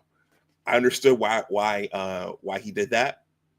You have to be careful about what you say online. But this whole settling thing, am I settling? I want a top 1% guy. This is what Jordan and Megyn Kelly are talking about. All right, so I got in trouble for going on camera, for being on camera and saying that type of thing. And I also said, going back to Chesterton's fence, I said we've removed guardrails. We've removed guardrails from society. Okay, I got in trouble for saying that. I got harangued and chastised for saying that. So be careful what you say on camera. If you're at the cigar bar with Officer Faulkner, tell him, turn that camera off.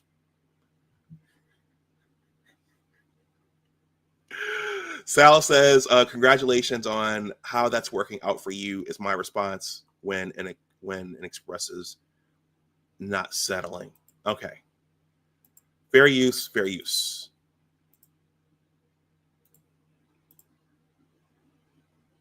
And such a low opinion of the people who are pursuing you. Now, look, I understand that it's necessary to be attracted to a potential partner, and that women have the right and the duty to be picky.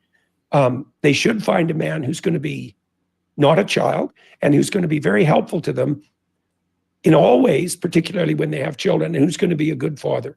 And so hooray to women for being picky.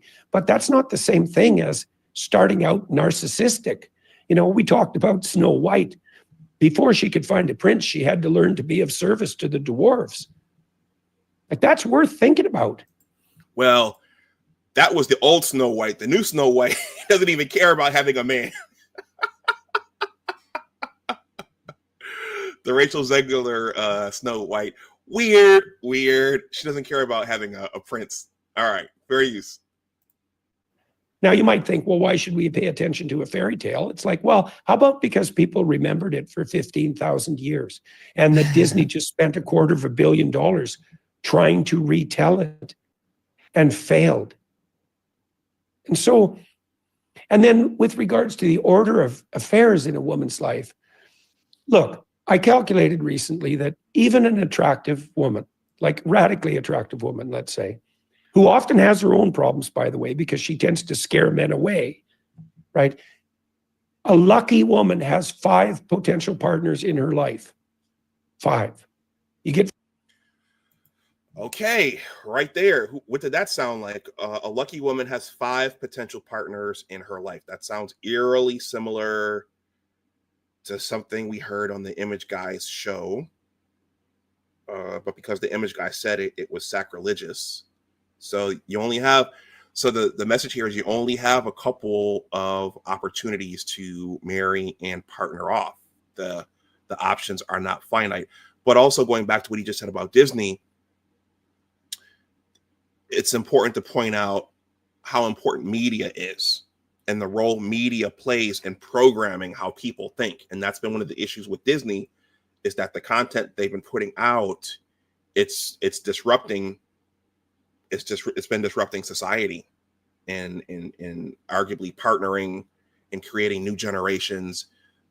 Disney, under its current leadership, has been a social wrecking ball. Okay, so only roughly five opportunities to get married. Fair use. 5 chances. That's it. Now think about let's just think that through, right? Because it's a terrifying way to think. So imagine that you're primarily looking, say, from the time you're 16 at the lowest end to say 30. Like, because after that, it's starting to get harder because the clock is ticking so desperately. 1 in 3 couples at 30 already have fertility problems, by the way, which is defined as difficulty conceiving within a year, even though the attempts are being made. Okay, so let's say you got 14 years, something like that. Now, how long does it take to find someone and then figure out who they are? Now, that whole fertility piece, we've heard about that as well. There are, now we're back into endocrinology. The master teacher pointed out that women generate less progesterone post 30. Okay, less progesterone. That allows a woman to maintain the womb and the adequate environment to nurse a fetus to term. Progesterone is critical. Ebony K. Williams had to shoot herself up with that every morning. Progesterone. Okay, fair use. And also, Jordan's talking about it takes time to vet a mate. And, you know, one of the things that socially, it takes time to vet a mate and to see if they're worth having as a husband or a father. But today, another thing that you hear out in the streets, shout out to Uncle Ron Wills, you want to keep your ear to the streets, is, well, we have to take a vacation before we think about having a family. We have to take a vacation. We need to spend some time alone first. I think that's a modern thing. Were they even talking about that 50 years ago? Okay.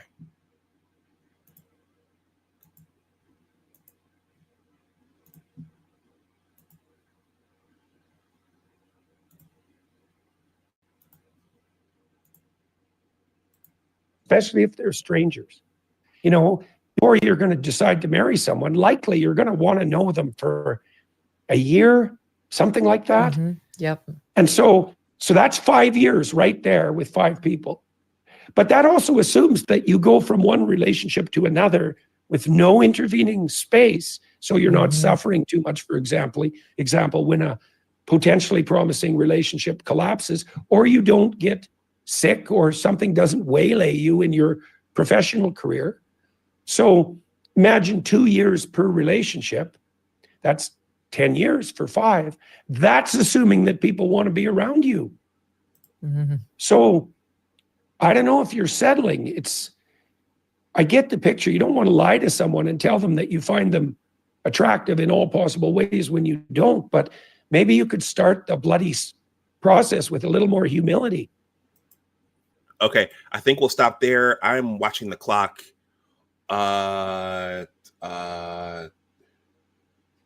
So a couple recaps there. So he said a lot there. That's assuming you're going to go from relationship to relationship. And you might want to start this process with a little more humility. So again, a changed social culture, how does that impact the biology? Settling, I want to be happy, I want to travel the world, I want to do all these different things. How is that impacting everything for everybody? Okay, last one here, and I'm going to wrap up. I have an important. Well, I'm going to have to answer my phone, at least for something briefly, in about 15 minutes. So this was all inspired by this this interview here between Louise Perry and Claire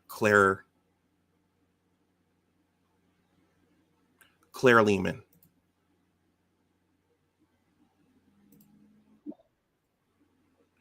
Oh, that's the wrong one. Hold on. Oh, crap. Oh, crying out loud. Hold on. I think I queued up the wrong one.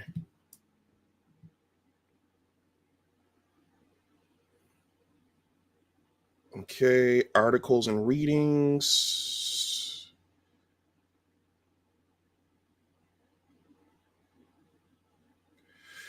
Okay, let me check my titles here. Biological reality versus progressive ideas. Okay, forward.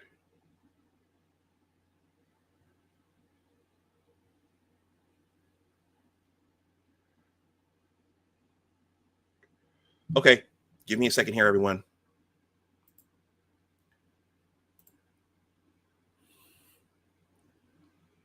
Sal, in the meantime, I'm waiting for Money Motion. Thank you for the generous Cash App. I appreciate that.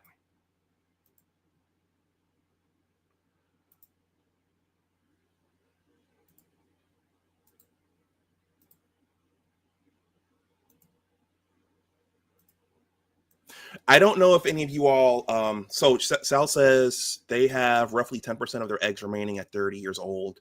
That doesn't factor their health, habits, socioeconomic background, compatibility, and the quality of their dating/sexual resume. Okay. Yeah. Fast forward OG. If I don't finish, I might have to, I might open it up, let you guys come up for a few minutes, but I'll have to dip out to take a call. On something.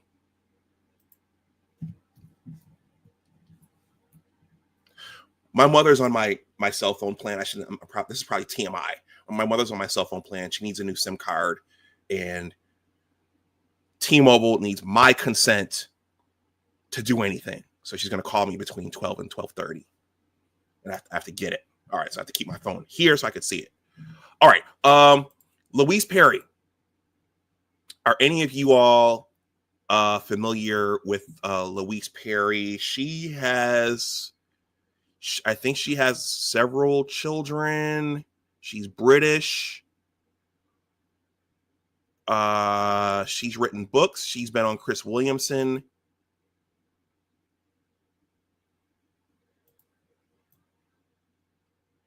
And this is my first time seeing this woman, Claire Lehmann.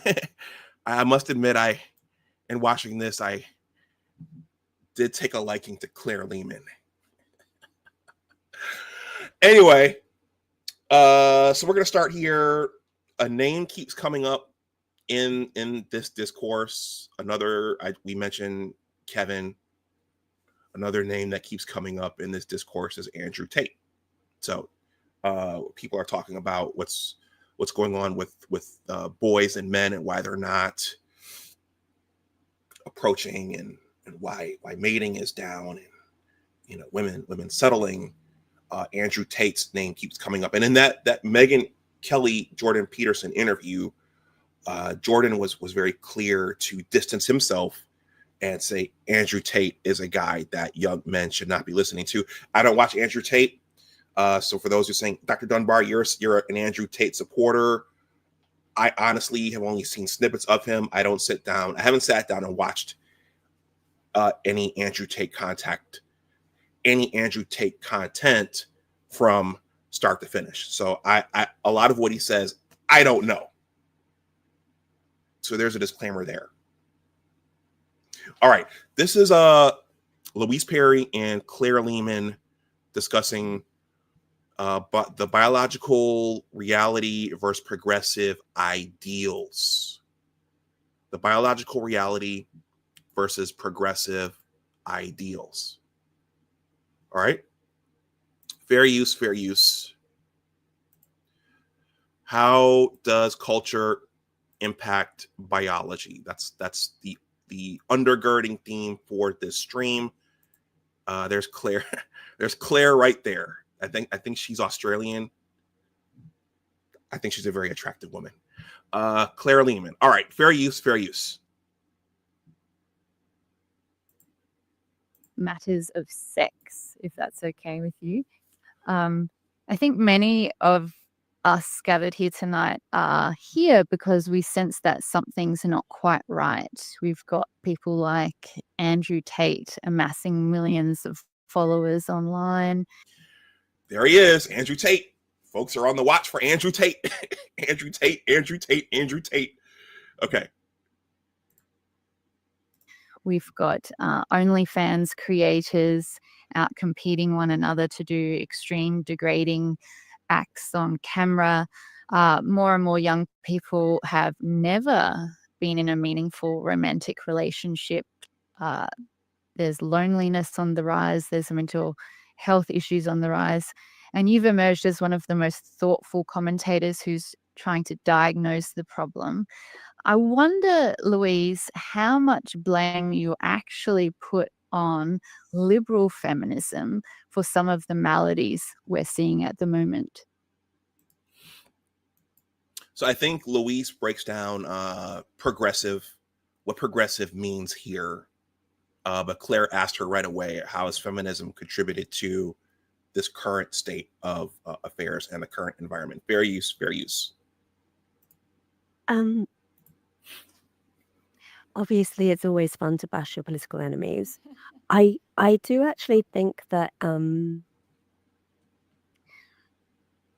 a way, I think that liberal feminism is a product of its time and is almost more of a symptom than a cause of some of this, in the sense that I think, and this is what I laid out in the first book, that the second wave emerged large part because of technological changes that we saw in the West. So the contraceptive pill is the most important one and the one I find most interesting. But also things like I think it was Phyllis Schlafly who said that the washing machine liberated women more than feminism did. Shout out to the nameless protagonist. What role has technology played in how the biology has unfolded? Louise just mentioned the pill and also the washing machine. I think Phyllis Schlafly mentioned the washing machine helped liberate women. Fair use, fair use. I think actually, in a way, the washing machine almost created feminism in the sense that it suddenly liberated, and I mean that word genuinely, women to participate in public life, because it became so much easier to run a household quickly and easily at home. And similarly, I think that what we're seeing now in terms of the ruptures in gender politics and in politics more generally has so much more to do with the internet than it has to do with great men and great women of history. This is Mary Harrington's, my friend and fellow British author, her insight, which I think is so true, that you see these moments across history where gender relations are renegotiated at points where societies are in flux, normally because of some kind of technological intervention that's been really radical. And so all the things you cite, Andrew Tate, OnlyFans, whatever, these are phenomena of the internet, which is as revolutionary a technology as the printing press, and will surely lead, hopefully not to as bloody consequences as the printing press, but will surely lead to similarly consequential consequences. The problem, I suppose, with that analysis, it does lead you to potentially feel hopeless, right? And like none of our discourse means anything. I don't think that that's true. I think that we are learning very rapidly and very obviously that tearing down Chesterton's fence in so many ways has been a terrible mistake. See, she just said it right there. We're learning that tearing down Chesterton's fence in many ways has been a mistake. I'll play a few more minutes, then I'll jump ahead to something else, because I timestamped in my notes here various parts of this discussion. But that's where she just mentioned Chesterton's fence. I think OnlyFans is a good example of that, right? I think Andrew Tate is attractive to young men because young men are not doing very well in the modern world.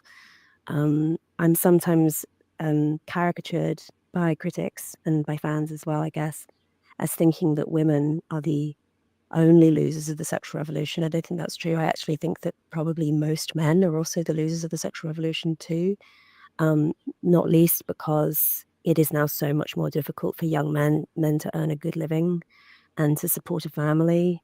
And it's really no surprise that young men are therefore attracted to the bravado that Andrew Tate represents.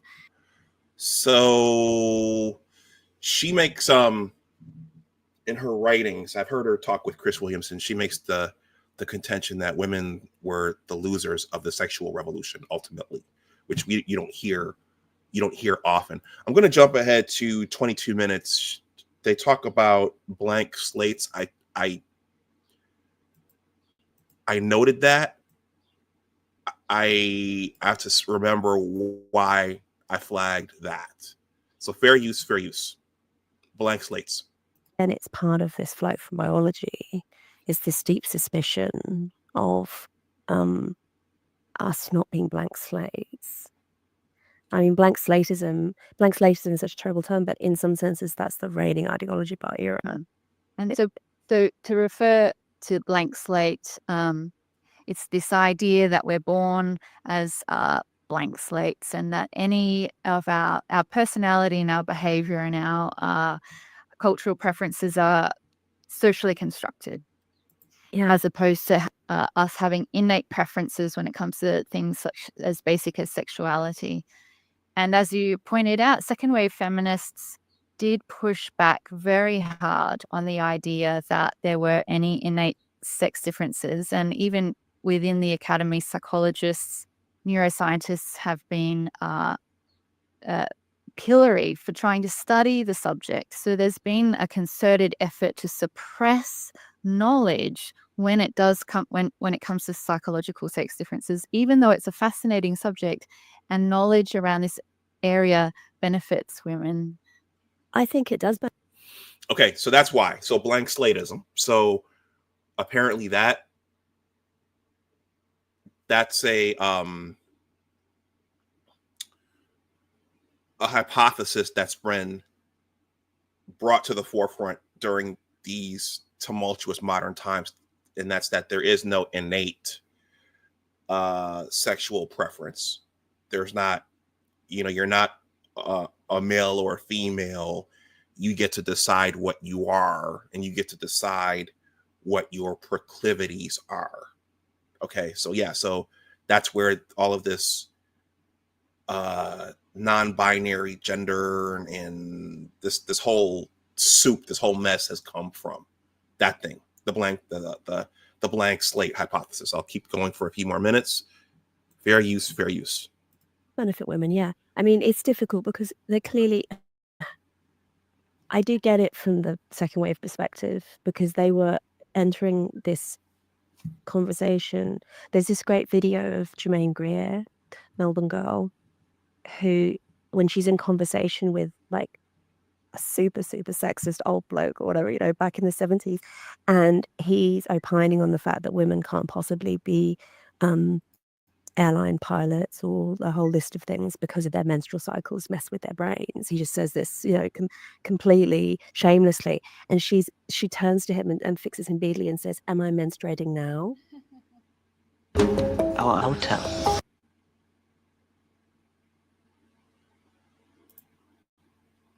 Point, of course, is that you can't tell, and it's ridiculous to think that women are so.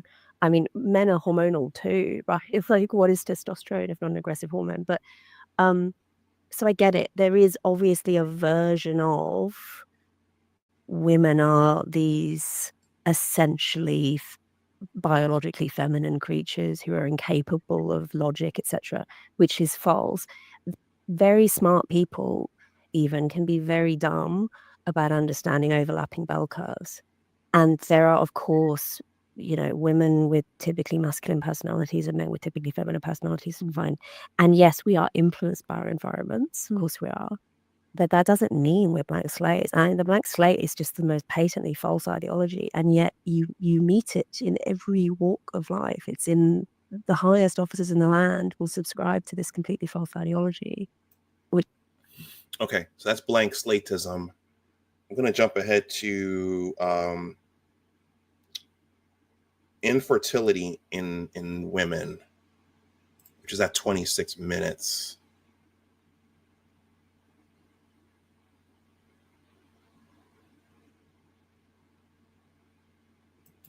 Fair use, fair use.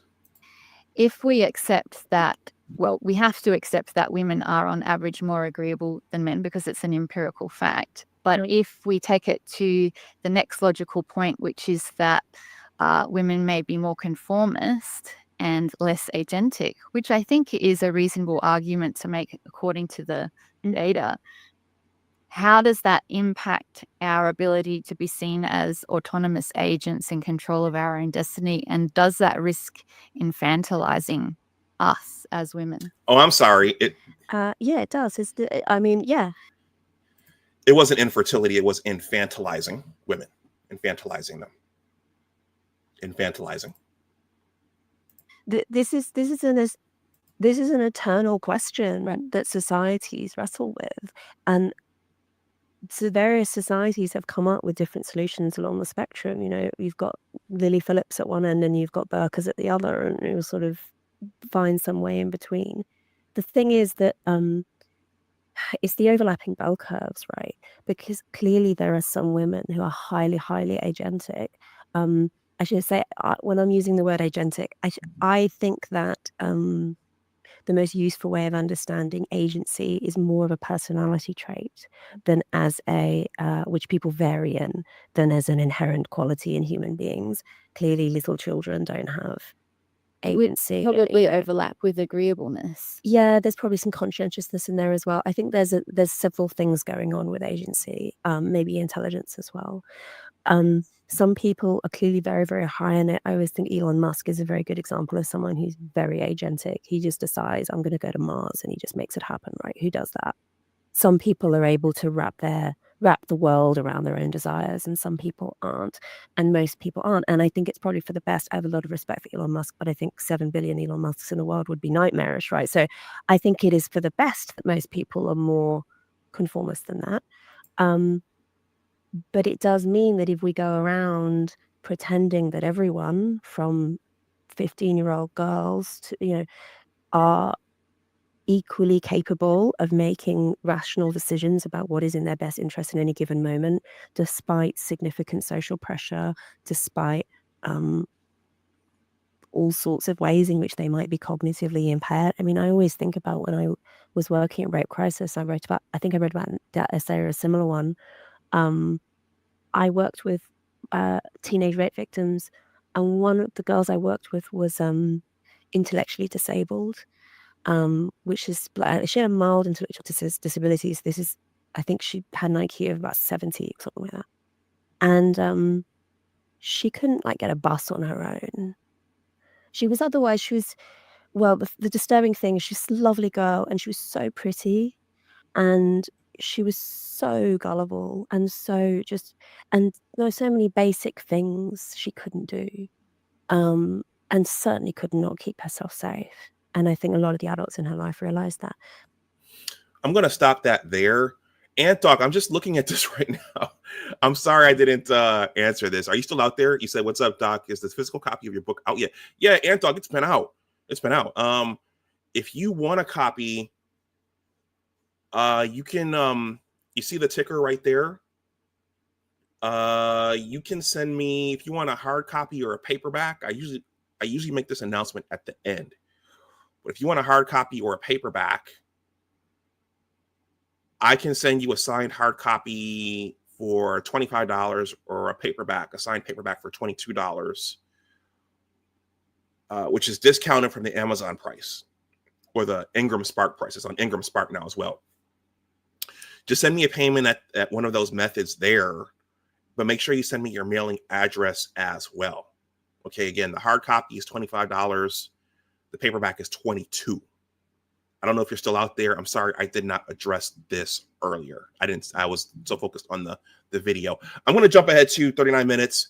She mentions Chesterton's fence again. Then I'm going to stop it. Okay. Let me see. This is the last one.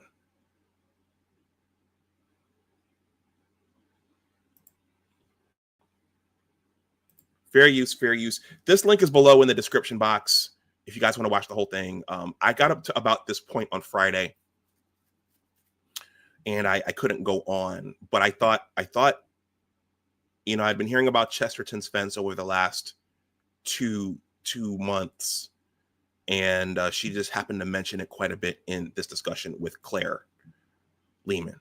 Fair use. Stuff is really precious, and in some sense, that's why it's so reckless and terrible to tear down Chesterton's fence repeatedly. The Western ideals, including an unusually high degree of respect for and safety afforded to women, is a product of hundreds of years of incremental social change, and it's very, very easy to trash that.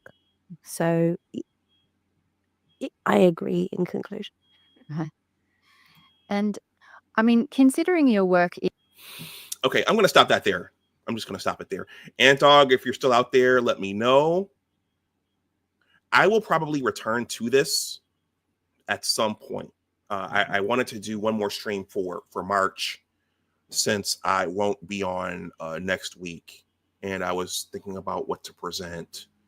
And I saw that discussion between Louise Perry and Claire Lehmann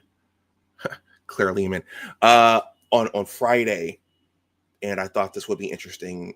It would be an interesting way to introduce that principle of Chesterton's fence, but also to ask the question, what we're seeing right now, is it because we've removed certain things in the hope of doing the right thing and creating a more free and equal and equitable society? Have we removed key things that kept us going up to this point? Ask an Older Man. I don't know if you guys are familiar with Ask an Older Man. He keeps returning to that in his content, that our ancestors made decisions along the way, sometimes uncomfortable, to get us to this point. So why are we now at this point?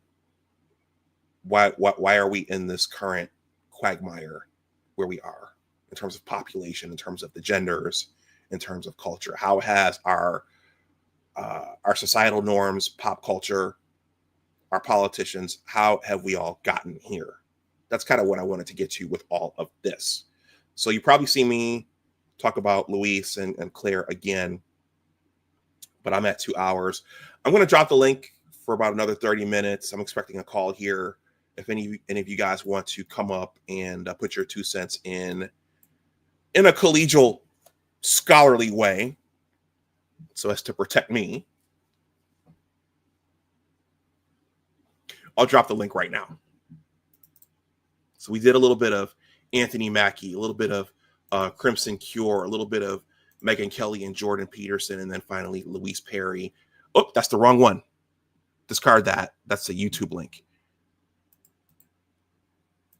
Here's the StreamYard link.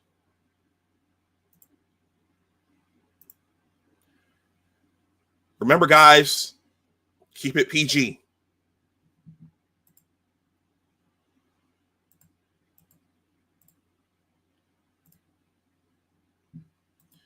And if my phone rings, I will. Why is that doing that? Present or invite. Why is that doing that? Well, that must be a new feature. If my phone rings, I will have to drop out momentarily. So the StreamYard link is there.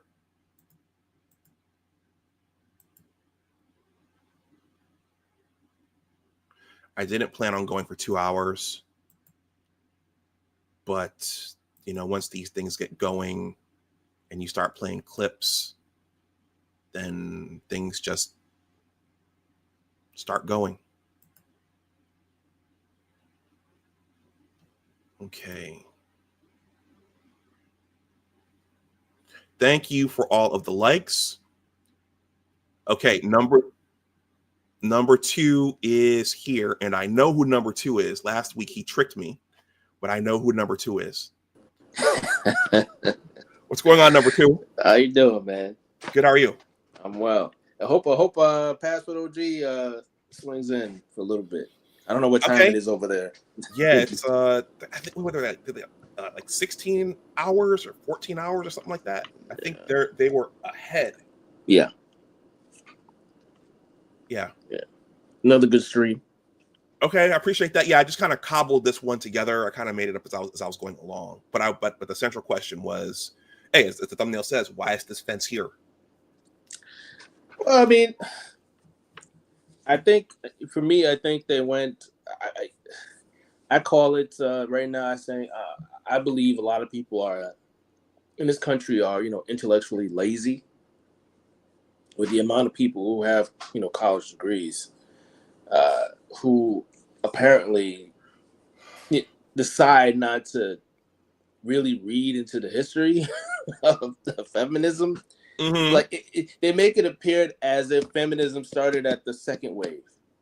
Like when you really listen to them, they always go back to the 60s. The 60s, it's like, no, this stuff happened way before that. And they were far more reasonable during the first wave. It's okay if you want people. The other thing is, people think, these freedoms and these rights, go without being earned. Like it's just given to you and you deserve that and more without putting in work. It's very entertaining. It's like a circus now. I'm not, especially when women say these things, that's why I say I only have a couple phrases. Most of the time I don't even say anything. I just walk away. It's a waste of my time. But it's always, okay, fine. You can feel however you want to feel. What are your results? What are your consistent results? That's it. And of course, many of them get upset, but it's like, no, that's your reality. You want to talk about, your truth. Well, then that is your truth. That is your consistent result. So if that's your consistent result, well, then that's where you're at. And most people aren't even hating on you anyway, because most people got their own lives, to be quite frank. But if you're expecting this kick-ass guy, I mean, this really either this mythical guy or this top-tier guy, but you're not a top-tier woman, but you feel entitled to them, I mean, you are delusional. That's not being rude. That's just not your result. It's called an observation. And most people, when they say, you should be reasonable, being reasonable is basically date in your lane. Date with people who are more compatible to you. That's really what it means. No one's really telling you to settle. I mean, they in my opinion, this is why I always bring it to cars. All right? At least for me, it's very simple. I would only be settling for my car if I could effectively afford the Porsche I want. Then I could say that I have settled for this Volvo, which most people can't even afford the Volvo. The Porsche I want is at this point is brand new, is heading to $300,000 a year. It's ridiculous. But I don't go around saying that, whoa, Porsche, you guys need to bring the prices down. Like, that's what these women sound like. And then they wonder why guys don't take them seriously. And then depending on their age, they get past that age, because again, they're so selfish, not thinking about what men want.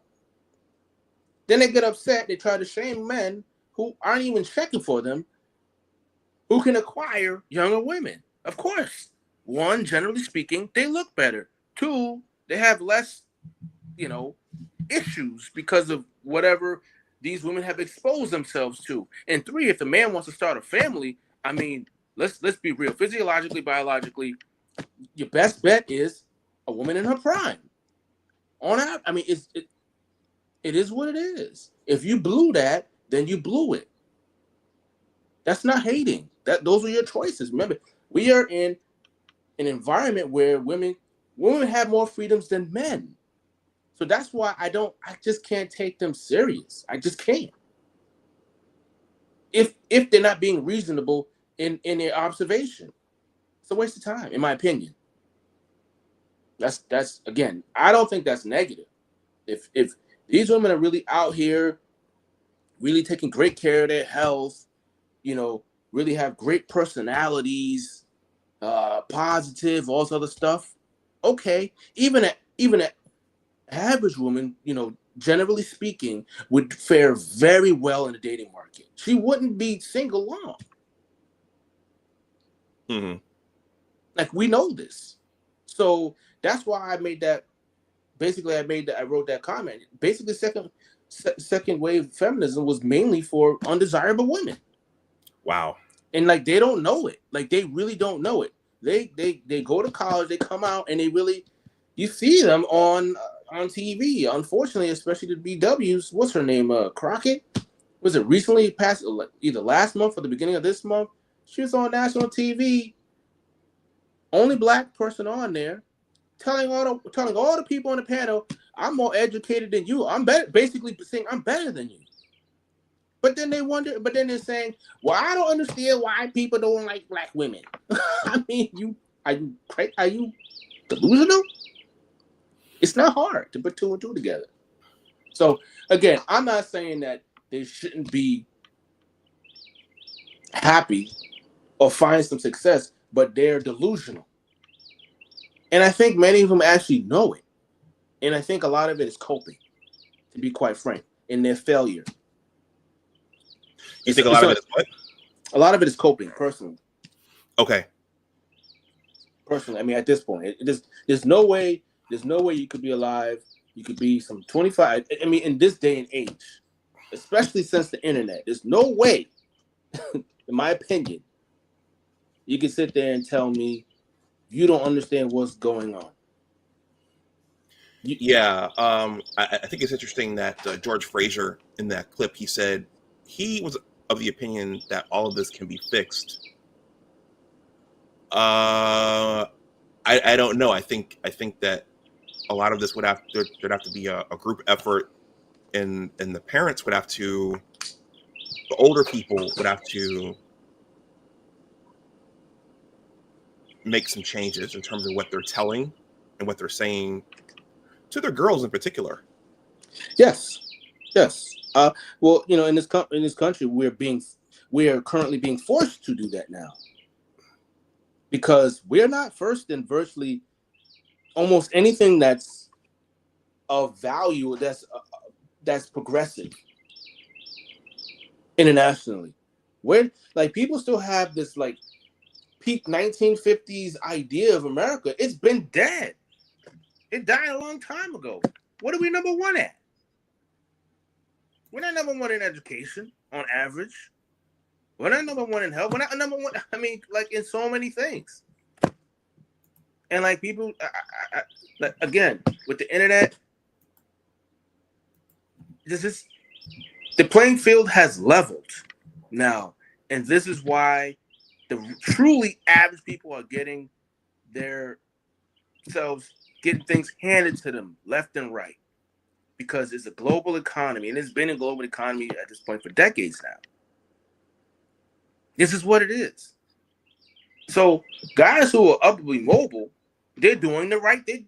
I mean, if you have options, you're going to choose them.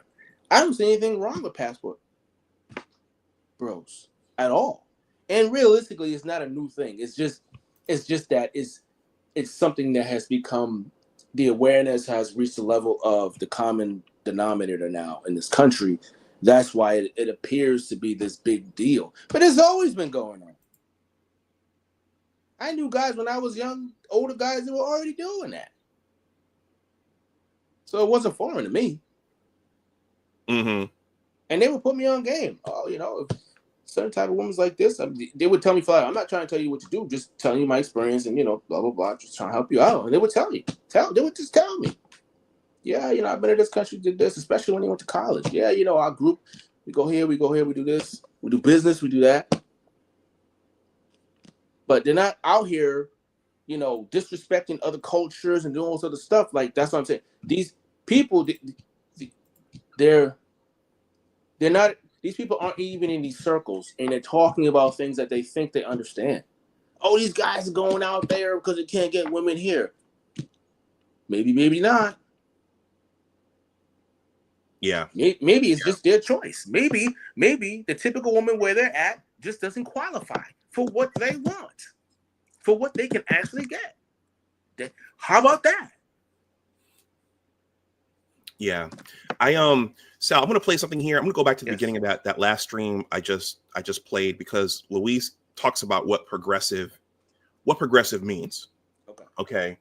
In a way that's not talked about here on our shores. So I want to capture this. Just give me a second here. Money Motion, I got your Cash App for your book purchase. Thank you so much for making that purchase. I'll put that in the mail before I head out next week. Ant Dog, if you're still there, it is available. Again, just use one of those payment methods there in the ticker. The hardcover is $25, the paperback is $22. And just make sure you send me your address like Money Motion did. All right, I'm pretty sure she says it in this opening.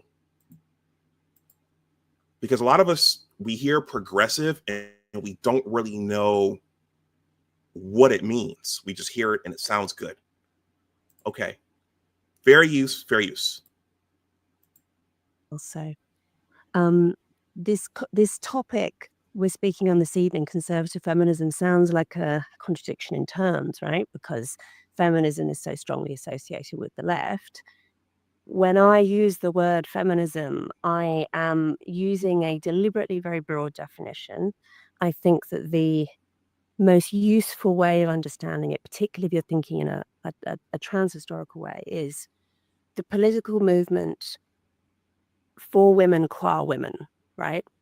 A political movement that thinks in terms of it thinks of women in class terms, let's say, okay, which doesn't necessarily mean has anything to do with the left.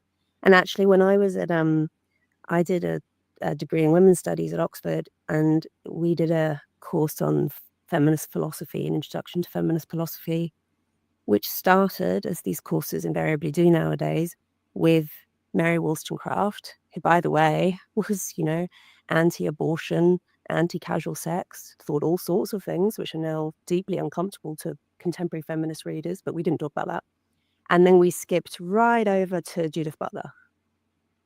And that was it. There's nothing in between. There is a very deep, rich, interesting history of women's political participation, which is not easily categorized as left-wing at all.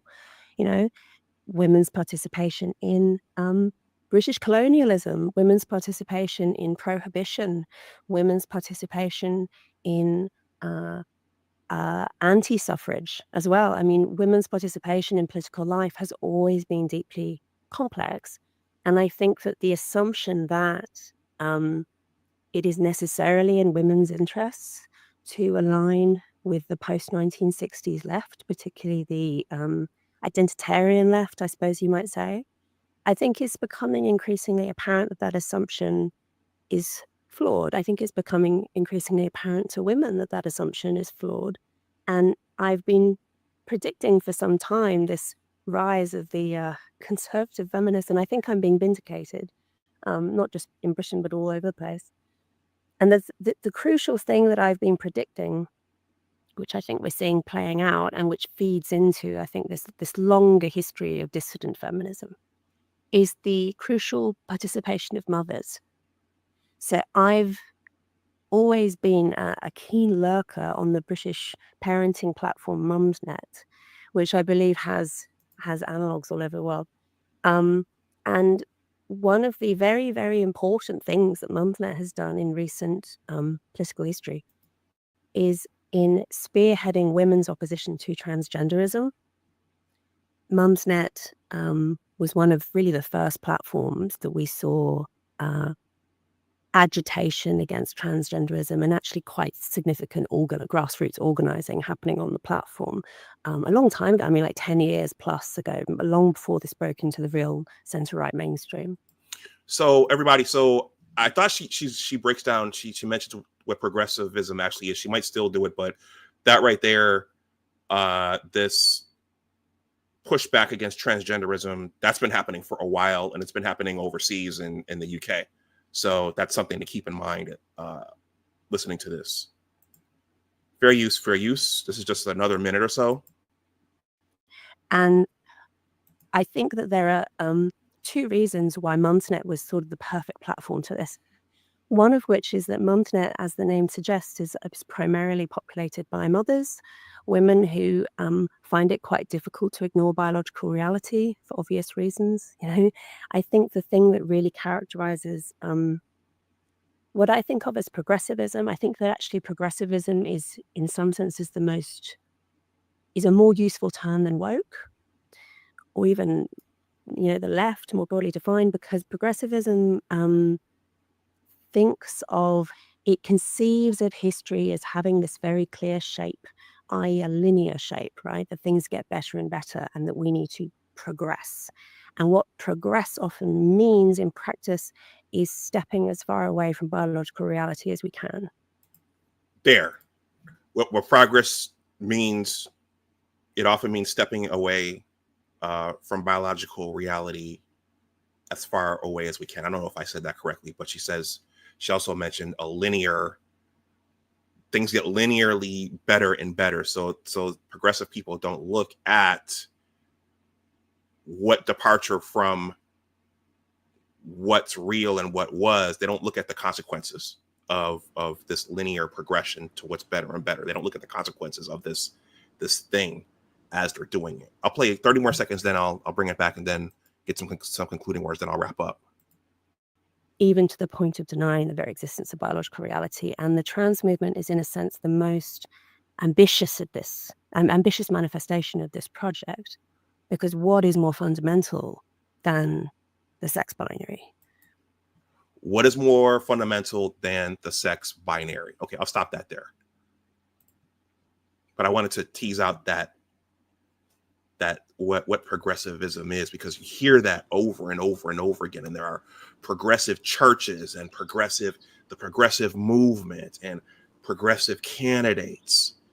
That right there gives you an idea of, when you hear that word, what that actually means. So, but you know, this goes back to the beginning of the stream with second order thinking, which is very much lacking. So, you know, that. Sal, go ahead. I need to mute up and go ahead. Yeah, I mean, that's basically what I was saying, was that second order thinking is lacking dearly in this country, unfortunately. We saw a whole lot of that happening, unfortunately, with the last administration. They couldn't even, I can't say they couldn't. They wouldn't, you know, define woman, what a woman is. They refused to do that. It looks like, did we lose the dark?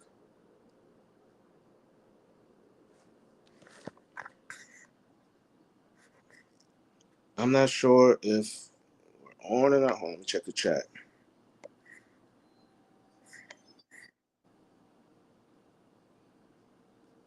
Can you guys hear us?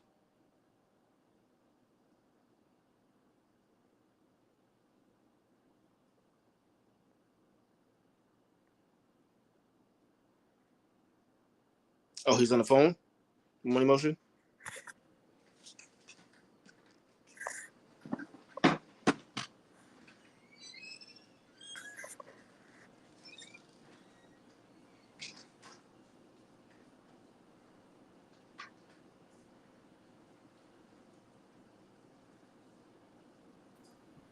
Sal? Yeah. Sorry about that. No, that's all right. I wasn't sure. I had to check the chat to see if it lost you or if you had the phone call. I wasn't sure. Okay. Money Motion is here. I'm gonna drop you guys and keep talking. I need to do something real quick right here. All right. Absolutely. Yeah. Money Motion, you're up. Remember, keep it PG.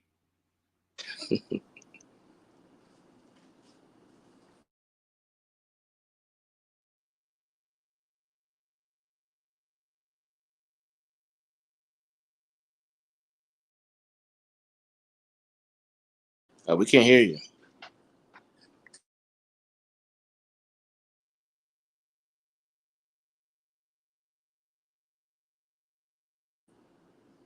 I see that you're unmuted, but you don't hear anything if you're speaking.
Looks like we lost Money Motion.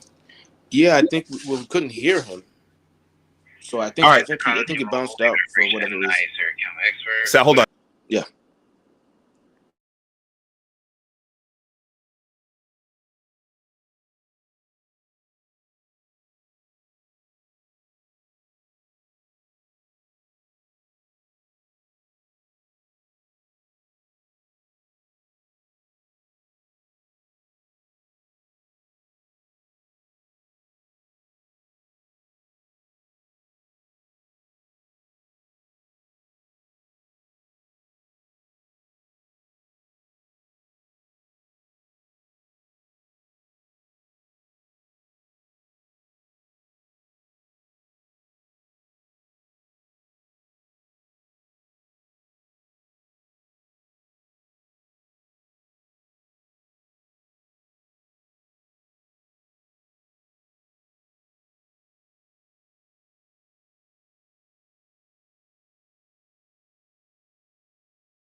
All right, Sal, I'm back. Do you have anything else? Looks like Money Motion came up and he had to drop. And do you have anything else? I mean, that's about it, man. I mean, we're seeing the results of these decisions. And again, you only get one life, and in terms of family formation or even relationships, I mean, for you to get the best deal, women have a shorter window on average. It's just, I mean, it's really not an opinion. It just is what it is. So again, many of them are just not taking accountability for their own decisions and actions. I think that's a lot of their issue. And now males or men are being more like men again, where they don't care. Okay, cool. That's your decision. Okay, cool. I don't want to waste my time. Like, it's really that simple. I get it. Like, guys are saying, I get it. Okay, cool. Oh, no. Come on. I need my attention. I need this. I need that. No, you already told me, and I respect myself, and I'm going to go somewhere else. Or I'm going to go be with somebody who actually wants to be with me. There's nothing wrong with that. It's not that guy's problem. And especially it's not society's problem, especially if you are, if you disrespecting the environment or the overall culture that has technically allowed you to be in the position that you're in. Since you're there, that means you need to self-sustain yourself. Plain and simple. You want to do it all on your own. You want these guys that don't want you. Okay. There's really nothing else to talk about. Money Motion? Money Motion, is your mic active? Yes. Can you hear me now? Okay. Yes. Go ahead. I'll be right back. All right. All right, great. Thank you, Doc.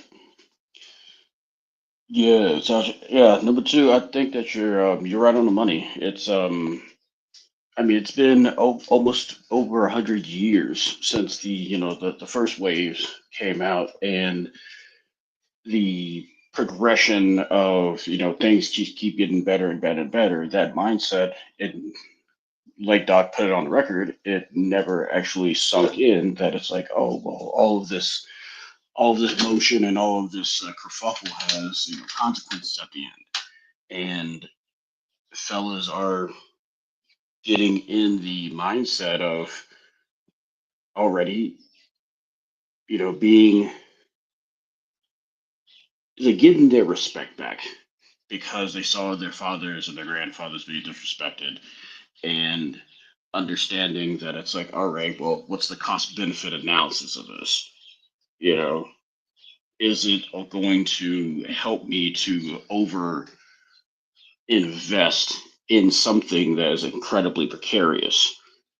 Where's my time best well spent?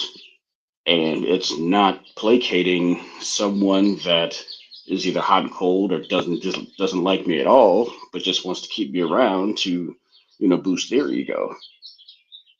And it's not helpful. So yeah, guys are, honestly becoming men again.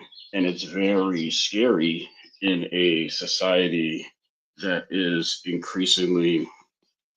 increasingly, but is currently incredibly gynocentric. Correct. Yeah, it's like the scariest thing for women in general and people in power is a strong male base.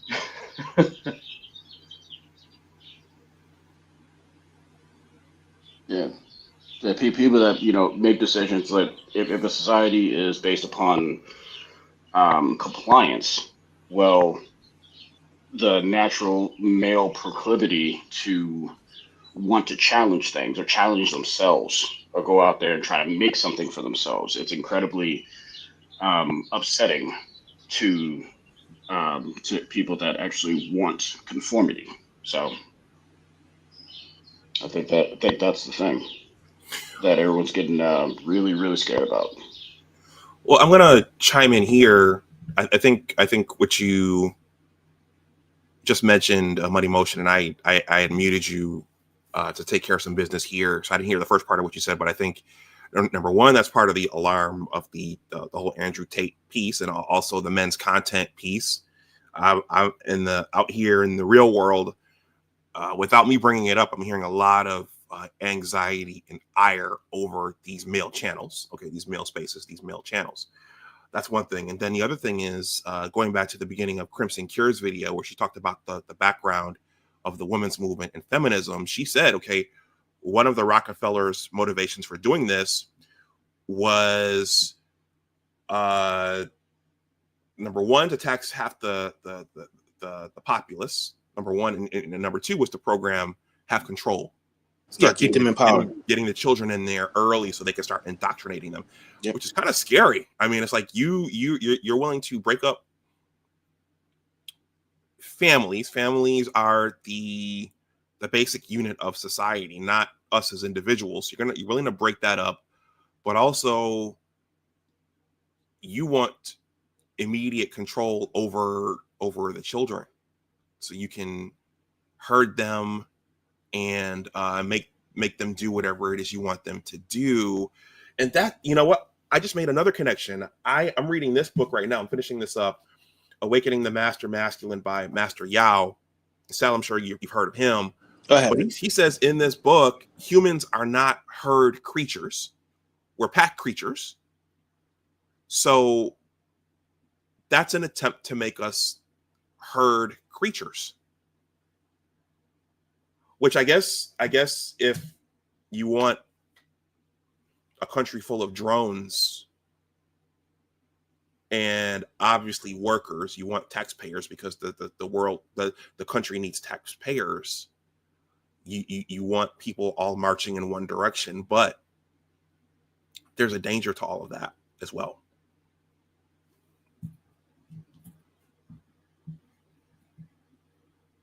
Okay. Yeah, correct. We initially we were various areas were mainly clan-like all over the globe. So that was a norm. And again, people don't read, so they don't know that. Mm-hmm. That's actually normal. I'm sorry, say that last part again. What's normal? Clans. Clans. Yes. Yep. Yeah. So with the Native Americans here, obviously you saw it all over Africa, you saw it all over Asia, South America. I mean, it's very normal. Okay. Or it used to be normal. So. And that goes back to what Funky Academic said. If you don't have intact families, then capitalism it'll splinter everything and run wild through everything and everyone.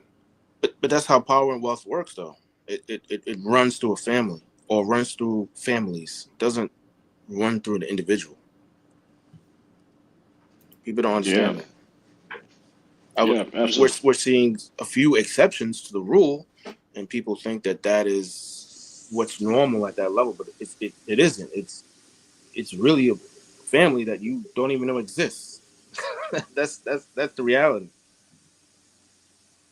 Okay, so what? We got a handful of people. Okay, Elon Musk now, Jeff Bezos now, Bill Gates been for a while. I mean, we're talking literally a handful of people that we know, but realistically, there's people who have even more money and power, but they're families, and they've had it for some of them hundreds of years. You just don't know that they exist by design. They're smart.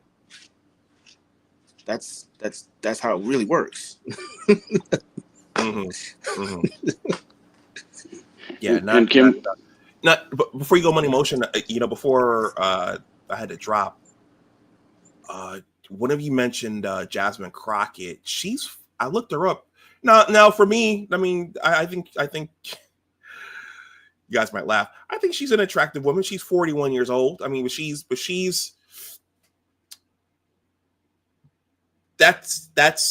41 years old. She's not married, no family. I'm not saying she's bad or she's worthless because of that. That's not what I'm saying to those watching, but that's the image, that's the avatar that they're pushing out there. And so, plus she's educated and she's very loud and she's very, very,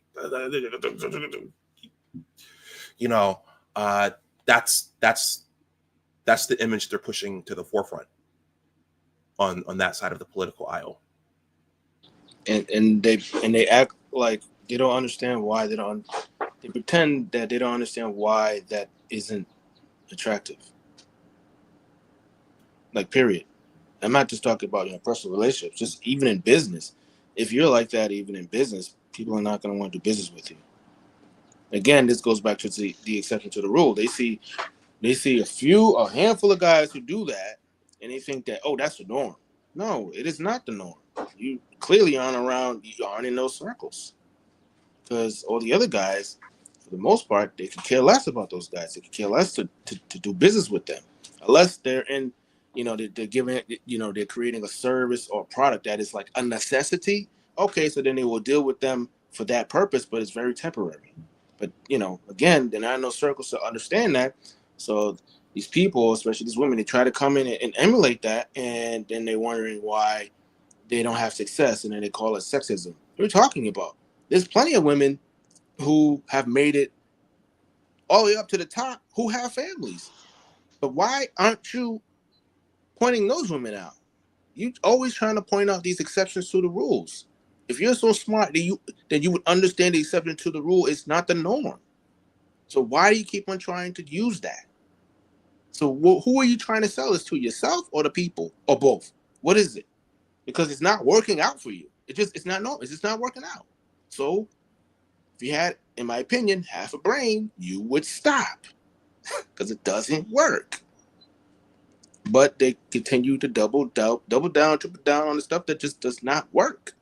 So at this point, they're trying to, especially with the last administration, it was like, you guys really don't see it. It seems like you guys are really trying to bring this society, this country down, because this stuff doesn't work. And outside of this country, people aren't buying this nonsense.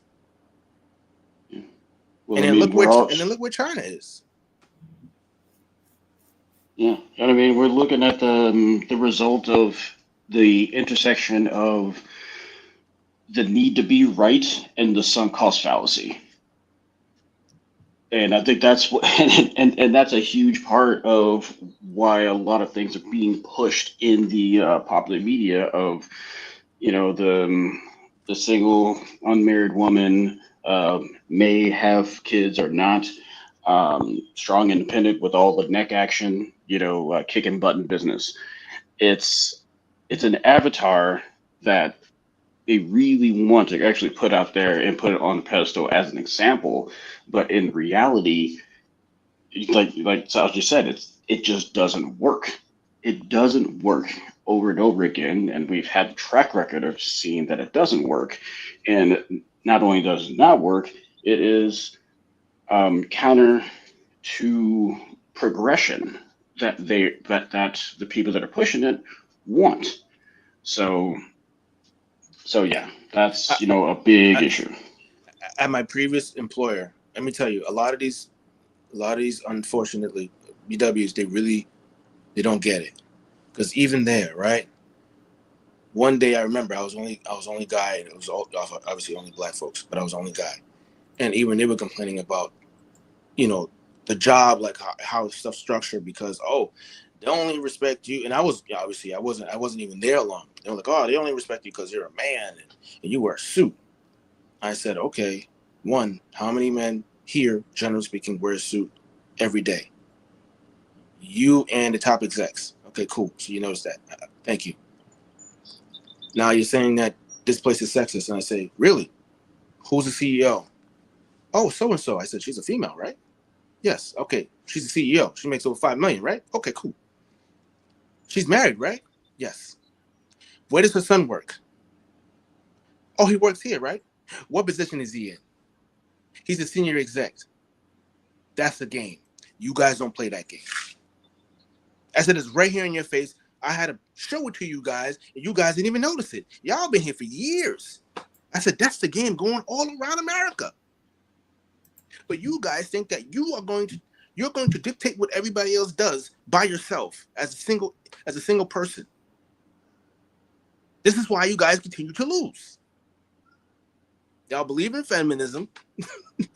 The white women took the money, had their families, had the kids.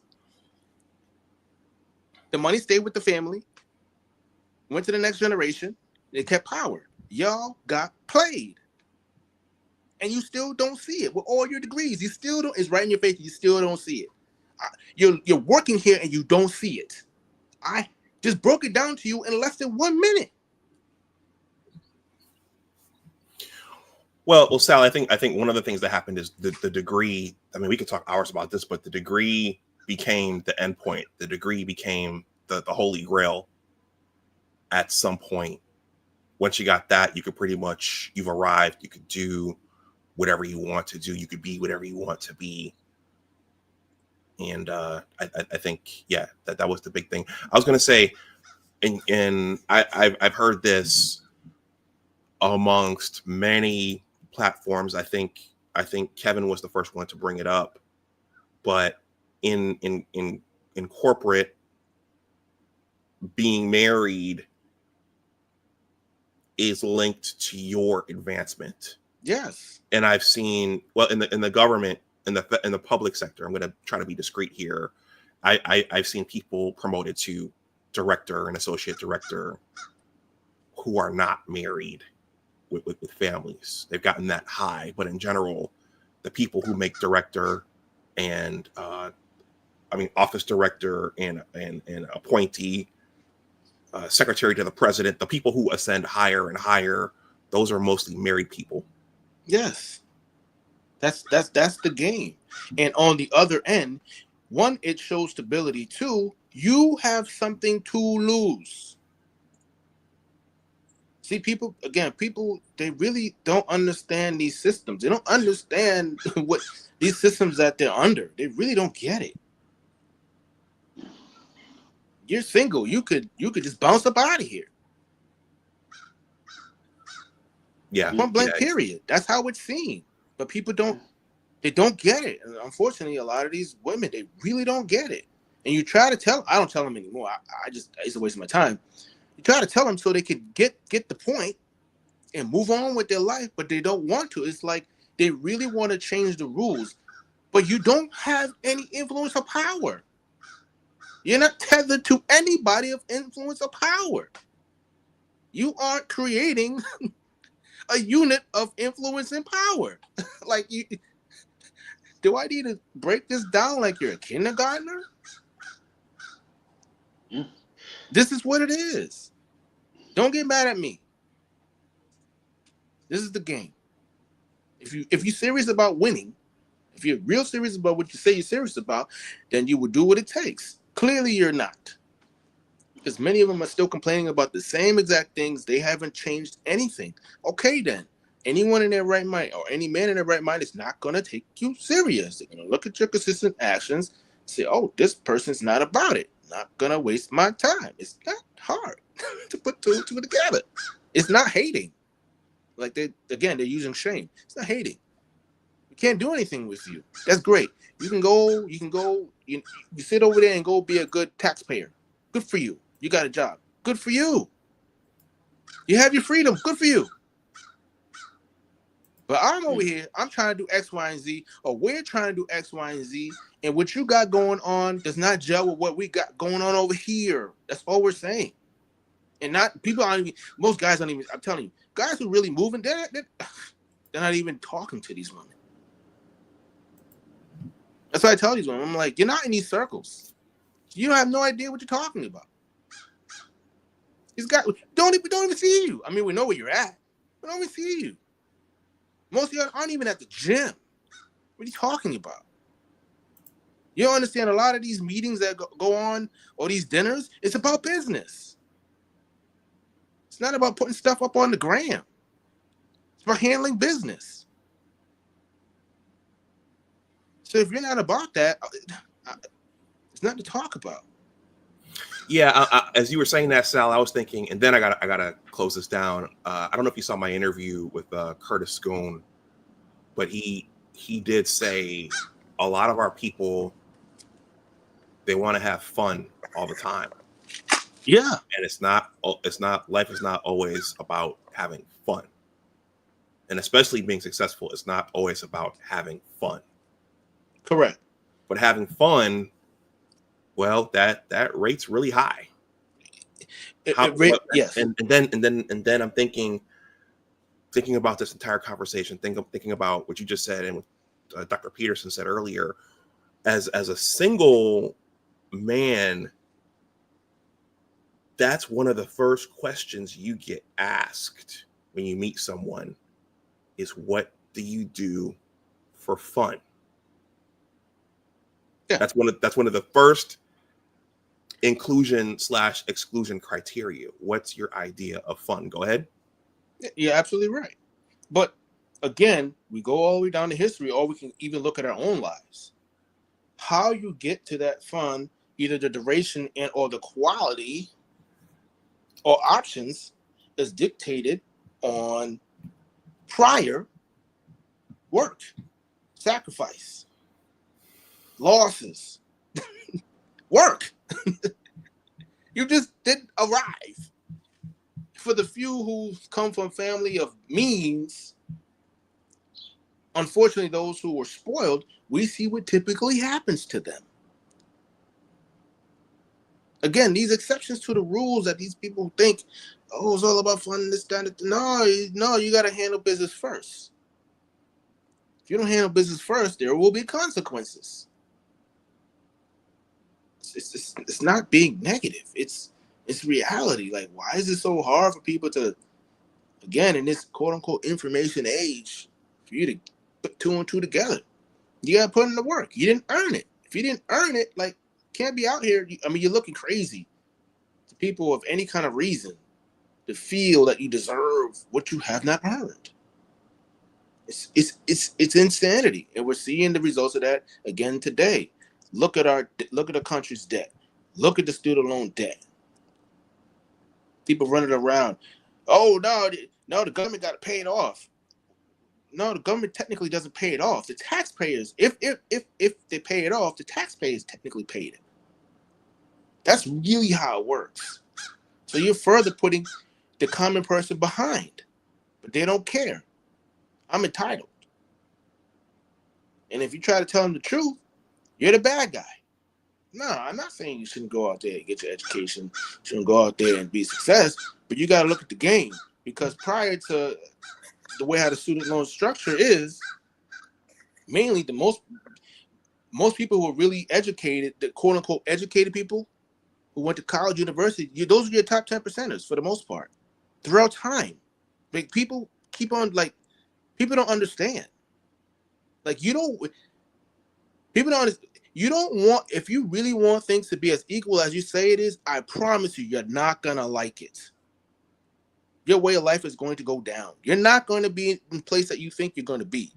You're going to be shown very quickly you're not as good as you think you are, on average.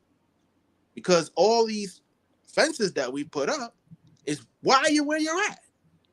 We stop taking many of them down, then you're going to find real quick who you really are. You're probably not going to like it. This is America. This is really the land of the elite, and very few people understand that. To the point where our poor are doing better than most people outside of this country. Like, they can't put two and two together. No. Right. I'm gonna throw one more log on the fire, then I'll let you guys make any concluding remarks. So on Facebook, and there's a reason I'm still on Facebook, but Layman's Journal just dropped this. So the viral Pop the Balloon dating series is coming live to Netflix. According to FD, Layman's Journal wrote, "This is a huge step in the all caps wrong direction." So this is about to go live so everybody can see it. Well, a lot of people can see it. So on Netflix. Okay. Oh no! Putting all the family business out there. Another fence removed. Well, I mean, people will get to see that reading books and being authors and writing. Those are undesirable qualities. Okay, they'll get to see that. Having the wrong shoes, having the wrong fitting jeans. Those are unacceptable, and because it doesn't entertain them. Like that's why I call it the circus. They want you to constantly entertain them. Yeah. But to me, that person is boring, realistically, because you have to constantly be entertained because you really don't have much going on your own life. You probably really you haven't worked on your own talents. You probably, unfortunately. So that's why you're always running to be, entertained. So these supposed boring people, they probably are not boring. You're the boring one. You're the one who's always talking about being bored, and about being entertained. No, realistically, that is the person who is boring. It's like they lack the creativity to be able to foster what inspires them or what they're interested in. They don't even want to find out what they're interested in. They just want the package to be delivered to them. Correct. And open for them as well. Correct. Okay. Gentlemen, do you have anything else you want to add to this? I didn't intend to go 3 hours, but No, it was a good stream, man. Definitely appreciate you, Doc. Before you go, I'm gonna flash this. So for everybody, I mean, we went into some different areas, but the anchor for this was the Louise Perry Claire Lehmann discussion about biology and feminism and progressivism and Chesterton's fence and what happens when you remove those fences. Another person who draws a lot of ire is Judge Joe Brown.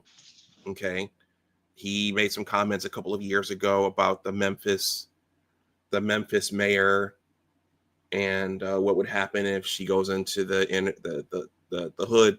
She goes into the hood without male bodyguards and protection. That drew a lot of oh my God. He said something.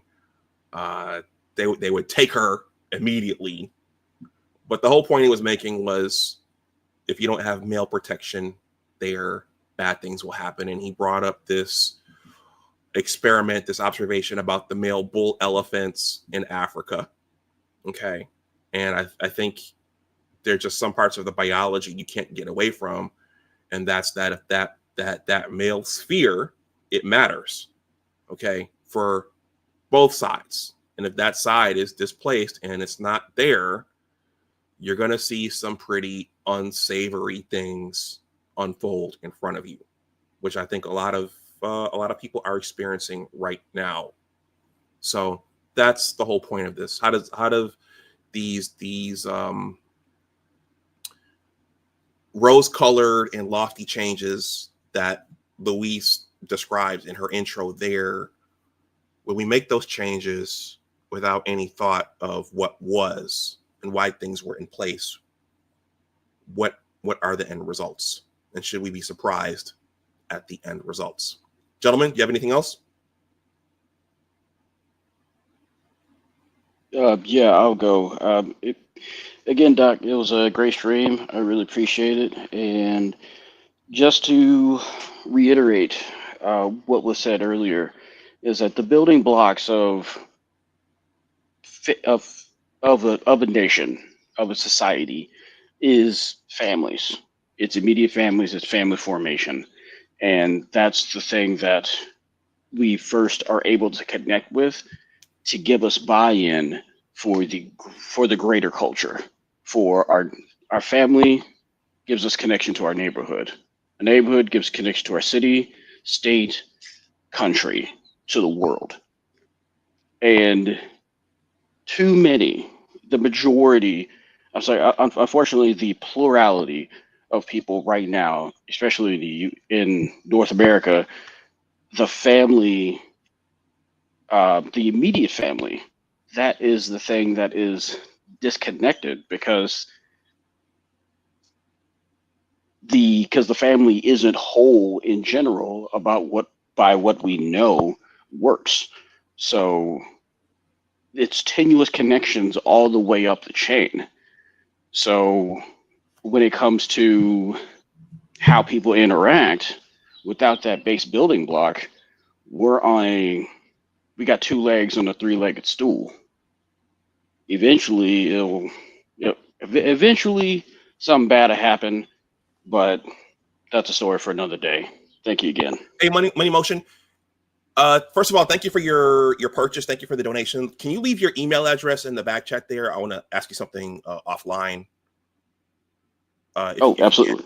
Yeah, in the back chat. Yeah, and going back to what you said, the other thing we're seeing right now, over the last 2 months, there's been a lot of ire over the current administration's treatment or plans for the Department of Education.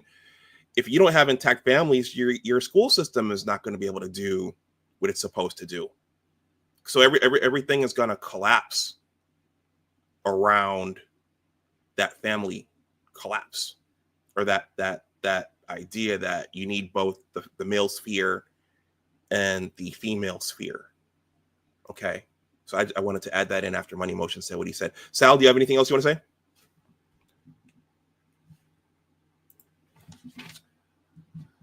Sal, you still there?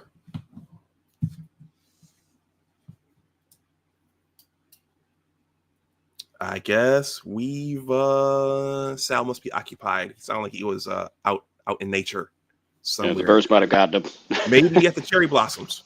Maybe at the cherry blossoms. That's happening right now in this area. Sal, you there? Okay, I'm going to wrap the stream up. I see your email address there, Money Motion. Thank you.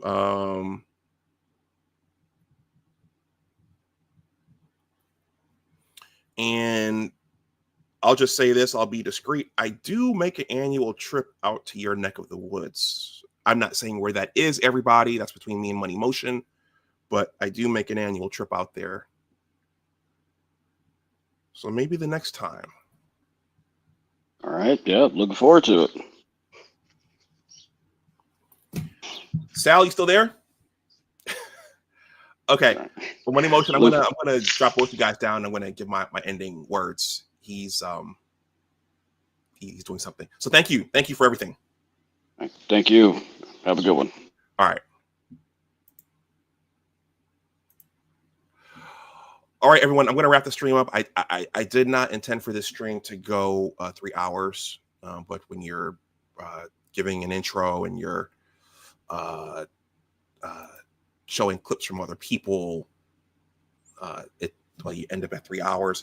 Ant Dog, I think he left. But Ant Dog, if you watch this, if anybody is watching this and they want a copy of my book, The Engineers, A Western New York Basketball Story, Part 1, Innocent Basketball Dreams, you can get this. You can purchase this on Amazon in the ebook, the hardcover, or the paperback editions. I think I should have said or.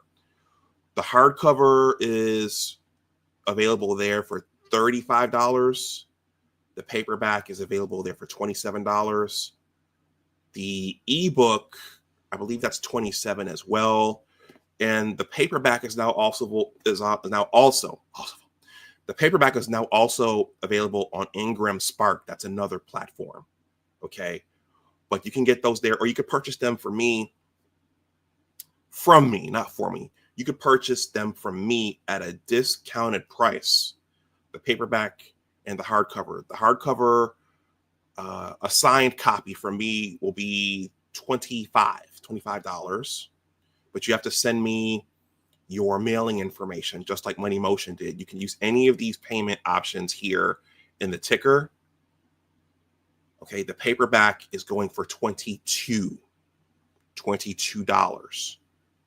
Okay, you could, again, use any of these options in the ticker, and just make sure you send me your mailing information so I will know where to send it. It looks like a basketball book.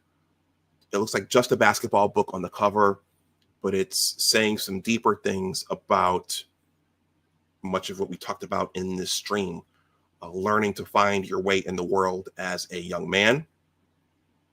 There are some messages that girls can benefit from as well, but learning to find your way as a young man, acquiring the tools that you don't have in your toolbox as you go along. You might not have those tools at home based upon the household you grew up in, but it's about finding your way in the world. It's about learning to persevere, learning to struggle, and learning how to succeed. And the title, The Engineers, I know that may throw some people off. That was the name of my high school basketball team, the Hutch Tech Engineers. So the title is very much like Remember the Titans. Okay, the Titans that name comes from Greek Roman mythology, but the Titans were the high school football team for TC Williams. That's a high school here in Northern Virginia. So that story was based out of Northern Virginia. So the Engineers, the Titans, it was our high school basketball team. I was on that team, and I learned some fundamental lessons about the world from that experience that is captured in this book. This is part 1, Innocent Basketball Dreams. So now that that's out of the way, I'm going to wrap the stream up.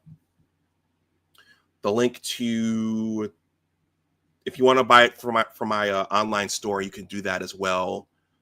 My Big Words author store, that link is below. I can give you a discount coupon as well. Just reach out to me in any way that you feel like you want to. And you can contact me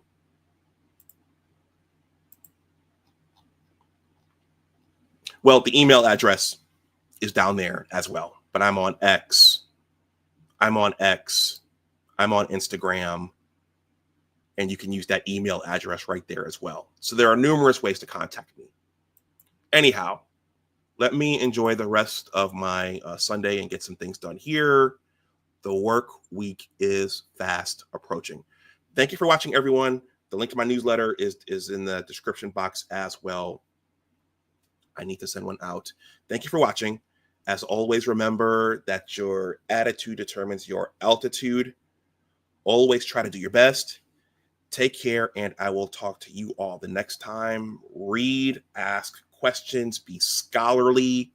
That's okay. Be inquisitive. That's okay. I'm reading, in addition to Awakening the Master Masculine, I'm reading that right now. I read Reclaiming the Black Feminine, but I'm also reading The Anxious Generation by Jonathan Haidt. There are some very critical technology aspects to this as well, which he makes the argument shape and have shaped human biology since 2010, 2012, since that era, particularly young people. So I will be talking about this book on this channel as well, The Anxious Generation by Jonathan Haidt. But anyway, reading is okay. Scholarship is okay. Being a nerd is okay. Asking questions is okay. Thinking about science is okay. All right, everyone, enjoy the rest of your Sunday. I will talk to you the next time. I'm not streaming next week, but I will talk to you again soon. Take care. Bye-bye.